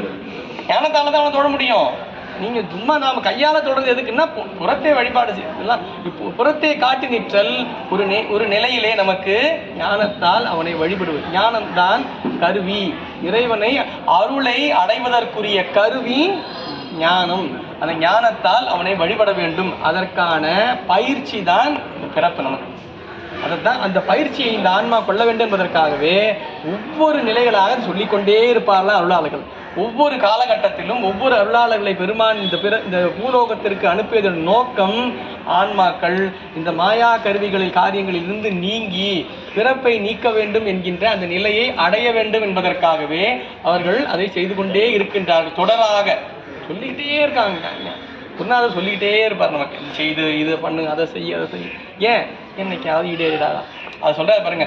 வெள்ளத்து அலைவர் மிக அவங்க என்ன பண்ணுவாங்களாம், எப்படியாவது இதுக்கு சொல்லி தெரிய வச்சிருவோம், எப்படியாவது இது கொடுத்துருவோன்ட்டு என்ன பண்ணுவாங்களாம், வெள்ளத்து அலைவர்னா அவர்கள் எதை பெற்றிருக்கின்றார்கள், எந்த இன்பத்தில் துய்த்து கொண்டிருக்கின்றார்களோ அந்த இன்ப கடலிலே அவர்கள் அதை கொஞ்சம் எடுத்து அந்த ஆன்மாக்களுக்கு தெளிப்பாங்க, அவங்க கொண்டு வந்து சேர்ப்பாங்களா. அதுக்கு எப்படியாவது நீங்களும் அந்த இன்பத்தை அனுபவிக்க வேண்டும், இன்பத்தை தூய்க்க வேண்டும் என்பதாக அவர்கள் அருளாளர்களுடைய நினைப்பில் இருந்த காரணத்தினால்தான் நமக்கு பதியங்கள். 12 திருமுறைகள் வேற ஒன்றும் இல்லை. 12 திருமுறைகள் அவர்கள் அருளின் வெள்ளம் தான், அவர்கள் பெற்ற அருளின் வெள்ளம் தான். 27 ஆசிரியர் பெருமக்கள் பெற்ற அருள் வெள்ளம் தான் நமக்கு 12 திருமுறைகள். 16 சாத்திர ஆசிரியர்கள் பெற்ற அருள் வெள்ளம் தான் நமக்கு 14 சாத்திரங்கள். நம்முடைய வள்ளுவ பெருமான் பெற்றது தான் நமக்கு திருக்குறள். எல்லாமே நமக்கு அருள் வெள்ளம் தான். இந்த அருள் நமக்கு திருவருட்பயனை பொறுத்தவரை திருவருட்பயன் வீடு பேற்றை எப்படி இந்த ஆன்மா தூய்க்க இருக்கின்றது என்பதை காட்டுகின்ற நெறி. நம்முடைய திருவள்ளுவ பெருமான் அறம் பொருள் இன்பம் என்கின்ற 3 நிலைகளிலே காட்டி சென்ற அந்த முறையை, அந்த நெறியை அடுத்த நிறைவாக விளங்குகின்ற வீடு என்கின்ற அந்த நெறியை காட்டுவதற்காகவே நமக்காக வந்த அந்த குறள் வடிவாகவே தந்த மாபதி சிவனார் செய்த இந்த திருவருட்பயன் வீட்டு நெறியை காட்டி நிற்க. திருவள்ளுவரும் மாபதி சிவமும் இருவரும் சேர்ந்து நமக்கு 4 வேதம் என்று சொல்லப்படக்கூடிய அறம் பொருள் இன்பம் வீடு என்கின்ற இந்த 4 நிலைகளை நமக்கு மிக விரிவாக எடுத்திருக்கின்றார். அதாவது திருக்குறள் மாதிரி நமக்கு எளிமையாக சொன்ன விஷயம் கிடையாது. அதே போல திருவருட்பயனை போல மிக உயரிய சித்தாந்த செய்திகளை மிக அந்த 1.25 வரியில ரொம்ப கஷ்டம். நான் சொல்லியிருக்கேன், ஆரம்பத்திலே சொல்லியிருப்பேன் நினைக்கிறேன். ஒரு செய்தியை பறக்க பேசுவது என்பது ஓரளவுக்கு ஒரு வாய்ப்புன்னு வச்சுங்களேன், அது தவம். அதை குறுகி செய்து சின்ன வார்த்தைகளையே அதை வைக்கிறதுன்றது ரொம்ப கஷ்டம். ஒரே வார்த்தை, ஒரு சில வார்த்தைகளுக்குள்ள மிகப்பெரிய செய்தி, அதுவும் சாதாரண செய்தி இல்லை. இது சித்தாந்த செய்தி விரிவாக தான் சொல்லணும். அது ஆனால் அவர் அதையும் குறுக்கி ஏன்னா கொஞ்சமாக தான். நீங்கள் இப்போ அதாவது இவ்வளோ விஷயத்தை தெரிஞ்சிங்கன்னு சொல்லி மொத்தமாக சொன்னீங்கன்னு வச்சுங்களேன், அவன் கிளம்பி போயிடுவான். அவன் சின்னதாக தெரிஞ்சு கொஞ்சமாக நமக்கு இந்த ஃபாஸ்ட் ஃபுட்டு தான். நமக்கு போனோமா சாப்பிட்டோமா டக்குன்னு கிளம்பணுமா, போனோமா குடிச்சோமா டக்குன்னு கிளம்பணுமா அப்படின்ட்டு நமக்கு ஃபாஸ்ட் இல்லையா. அதுமாதிரி நமக்கு உடனே தெரிஞ்சுக்கிறதுக்காகவே இந்த குயிக் ரெஃபரன்ஸ்னு சொல்லுவாங்க ஆங்கிலத்தில். உடனே கிடைக்கணும், நம்ம திறந்து பார்த்த உடனே புரியணும் இல்லையா. அதை மாதிரி ஒரு குயிக் ரெஃபரன்ஸாக நமக்கு தான் திருவருட்பயன் நமக்கு இருக்குது. அருளின் பயனை இந்த ஆன்மா எவ்வாறு தூக்கின்றது, அதை அணைந்தோர் என்று சொல்லப்படக்கூடிய அவனால் ஆட்கொள்ளப்பட்டவர்கள், பெருமானால் ஆட்கொள்ளப்பட்ட அன்பர் பெருமக்களை கொண்டு அதை நமக்கு பெருமான் தருகின்றான். இதுதான் உண்மையான அணைதல் என்றால் அவனால் ஆளப்பட்டவர்கள், அவனால் ஆட்கொள்ளப்பட்டவர்கள். இந்த ஆட்கொள்ளுதல் தான் அவனை ஆண்டான் என்கிற சொல் இறைவனை மட்டுமே குறிக்கும். ஆண்டான் சொல் இறைவனை மட்டுமே குறிக்கின்றது. அதனால தான் குருநாதர் அந்த சொல்லுவாங்க, குருநாதர் நம்மை ஆண்டார், குருபிரான் தான் நம்மை இந்த பிறப்பிலே நம்மை ஆண்டு கொண்டிருக்கின்றார். அருளாளர்கள் சீவன் முத்தர்கள் இந்த பிறப்பிலே அந்த ஆளுகைக்கு உட்பட்டு அந்த பெருமானுடைய அந்த ஆண்டு கொண்டே இருக்க நிலையிலேயே இருப்பார்கள். அதில் இருந்து கொண்டே இருக்கும் பொழுது சிவானுபவத்திலே விளங்குவார்கள். இந்த ஆன்மாக்கள் மீது, உலகிலே வாழ்ந்து கொண்டிருக்கின்ற இந்த ஆன்மாக்கள் மீது கருணை கொண்டு என்ன பண்ணுவாங்க, பாவம் துன்பப்பட்டு இருக்கேன்ட்டு என்ன பண்ணுவாங்களா, அந்த ஆளுகை, அந்த ஆட்பட்டு கொண்டிருக்கிற நிலை இருக்கு இல்லையா, அவன் ஆண்டு கொண்டிருக்கிற நிலையிலிருந்து அந்த சிவானுபவத்திலிருந்து கொஞ்சம் மீளுவாங்களாம். கொஞ்சம் மீண்டான அந்த உலகத்துக்கு உடனே இந்த உலகத்துக்கு இவ்வளோ கஷ்டப்பட்டு இருக்கீங்களே, இவ்வளோ துன்பப்பட்டு இருக்கீங்களே நீங்களாமா, அவர்கள் எல்லோருமே அதில் விடுபட வேண்டும் என்பதற்காக அவர்களுடைய துயரை கருதி அவர்கள் மீது கருணை கொண்டு அருள் வெள்ளத்தை தந்து நிற்பார்கள். எப்பொழுது ஆண்டு கொண்ட நிலையிலிருந்து வெளிப்பட்ட உடனே வர்றது. அதுதான் நமக்கு 14 சாத்திரங்கள், அதுதான் நமக்கு 12 திருமுறைகள். ஆண்டு கொண்டிருக்க நிலையிலிருந்து வெளிப்பட்டு அந்த கொஞ்ச நேரம் ஃப்ரீயா இருப்பாங்க. அப்போ அந்த உலகம் தெரியும் அவங்களுக்கு. அப்போ அவர்களால் நமக்கு அருளப்படுவதுதான் இந்த அருள் நூல்கள். இதுதான் திருமூலர் சொன்னார்னு சொன்னாங்க. ஆண்டுக்கு ஒரு பாடல் என்பது அவன் ஆண்டு கொண்டே இருக்கின்ற நிலையிலிருந்து மீண்டு ஒரு பாடல் செய்கிறார். திருப்பம் பெருமானுடைய ஆளுகைக்கு உட்படுகின்றார். திருப்பி ஆண்டுக்கு ஒரு பாடல்ன்றது இப்படித்தான். நம்ம என்ன நினைச்சிட்டோம், ஆண்டுக்குன்னா வருஷத்துக்கு ஒன்று நினைச்சிட்டாங்க. வருஷம் இல்லை, அவன் ஆளுகையில் இருந்து மீண்டு ஒரு பதிகம் செய்கிறார். அந்த அனுபவம் என்ன என்பதை ஒரு பதிகம் செய்கிறார். திரும்பவும் அவன் பெருமானுடைய அந்த ஆளுகை உள்ள போயிடுறார். அந்த அவனுடைய ஆளுகை அந்த ஆண்டு கொள்ளிட நிலையிலேயே இருக்காரு. திரும்பவும் அதுலேருந்து மீள்றாரு. மீளும் பொழுது அவர்கள் தான் சீவன் முத்தர்கள் என்பவர்கள். அவர்கள் அந்த ஆளுகைக்கு உட்பட்டு மீண்டு மீண்டு மீண்டு மீண்டு வந்து நமக்காக அருள் புரிகின்ற நிலைதான் அவர்கள் நம் மீது கொண்ட கருணையை காட்டுகிறது.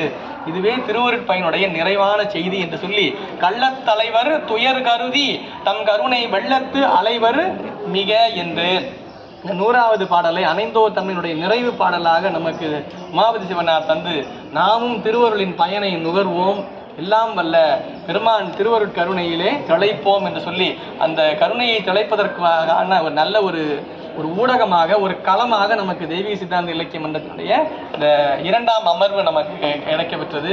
இது உங்களோடு சேர்ந்து நானும் அனுபவித்தேன். இதுதான் நான் ஏதோ சொல்லிக்கிட்டு இருக்கேன், நீங்கள் எல்லாம் கேட்டுட்டு இருக்கீங்க. உங்களோடு சேர்ந்து நான் அன்பர்களுக்கு பேசும்போதெல்லாம் சொல்கிறது தான். நான் சொல்கிறேன்னு நினைக்காது, நீங்கள் கேட்குறதுக்கு ஒரு வினாடிக்கு முன்னாடி எனக்கு கேட்குது, அவ்வளோதான். உங்களுக்கு கேட்குறதுக்கு ஒரு வினாடிக்கு முன்னாடி எனக்கு கேட்குது, அதை நான் உங்களுக்கு சொல்கிறேன், அவ்வளோதான். அதனால் நான் சொல்கிறத நினைக்க வேண்டாம். அது இப்போ அனைத்தையுமே நாம் எல்லோரும் உய்யும் பொருட்டு உமாபதி சிவனார் ஒருவருளாய் எழுந்தருளி நம்மை ஆட்படுத்தும் பொருட்டு நமக்கெல்லாம் அருளினார். அந்த கருணை வெள்ளத்திலே திளைப்போம். மேலும் நாம் அடுத்த மாதம் மேலும் இருக்கின்ற அடுத்த சிந்தனையை தொடர்வோம் என்று சொல்லி, இந்த மிகப்பெரிய வாய்ப்பை எளியனுக்கு நல்கி, எளியனை இந்த சித்தாந்த நெறியிலேயே திளைப்பதற்குரிய இதில் ஆனந்தித்து அந்த ஆனந்தத்தில் அழுந்துவதற்குரிய வாய்ப்பை தந்தருடைய அருட்குருநாதர் ஐயா அவருடைய திருவடிகளையும் மற்றும் இருந்து கேட்ட அன்பர் பெருமக்களாம் எனக்கு ரொம்ப சந்தோஷம். பல அன்பர்கள் தொடர்ந்து நான் முதல் நாள் பார்த்ததுலேருந்து வரவங்க எல்லாரும் பல அன்பர்களை பார்க்குறேன். அவருடைய எல்லோருடைய திருவடிகளையும் நீங்கள் ஐயா பொண்ணுறாங்க ஐயா இதில் வீடியோ எடுத்து வச்சிடுறாரு. அந்த பல அன்பர்கள் கேட்டுட்டு வேறு சில பேர் வர முடியாதவங்க கூட கேட்டுட்டு இந்த செய்தி நல்லா இருந்ததுங்க ஐயா, அது போனவங்க எப்படிலாம் சொல்லுவாங்க என்கிட்ட. தொடர்ந்து அதை பதிவு செய்கிறாங்க அவங்க. அவர்கள் திருவடிகளுக்கும் குருவர்களுக்கும் திருவர்களுக்கும் நன்றி பாராட்டி, சிவகாம சுந்தரி அம்மை உடனாய ராமநாதீஸ்வர பெருமான் திருத்தலத்திலே தொடங்கிய திருவருட்பயன் ராமநாதீஸ்வர பெருமான் திருத்தலத்திலேயே 100வது பாடலில் நிறைவுறுகிறது என்று சொல்லி எளியனுடைய சிற்றுரையை நிறைவு செய்கின்றேன். நன்றி, வணக்கம். சிற்றம்பலம் காவாய் கனகத்திரளே போற்றி, மலையானே போற்றி போற்றி, குருநாதர் பொன்னார் திருவடி போற்றி போற்றி.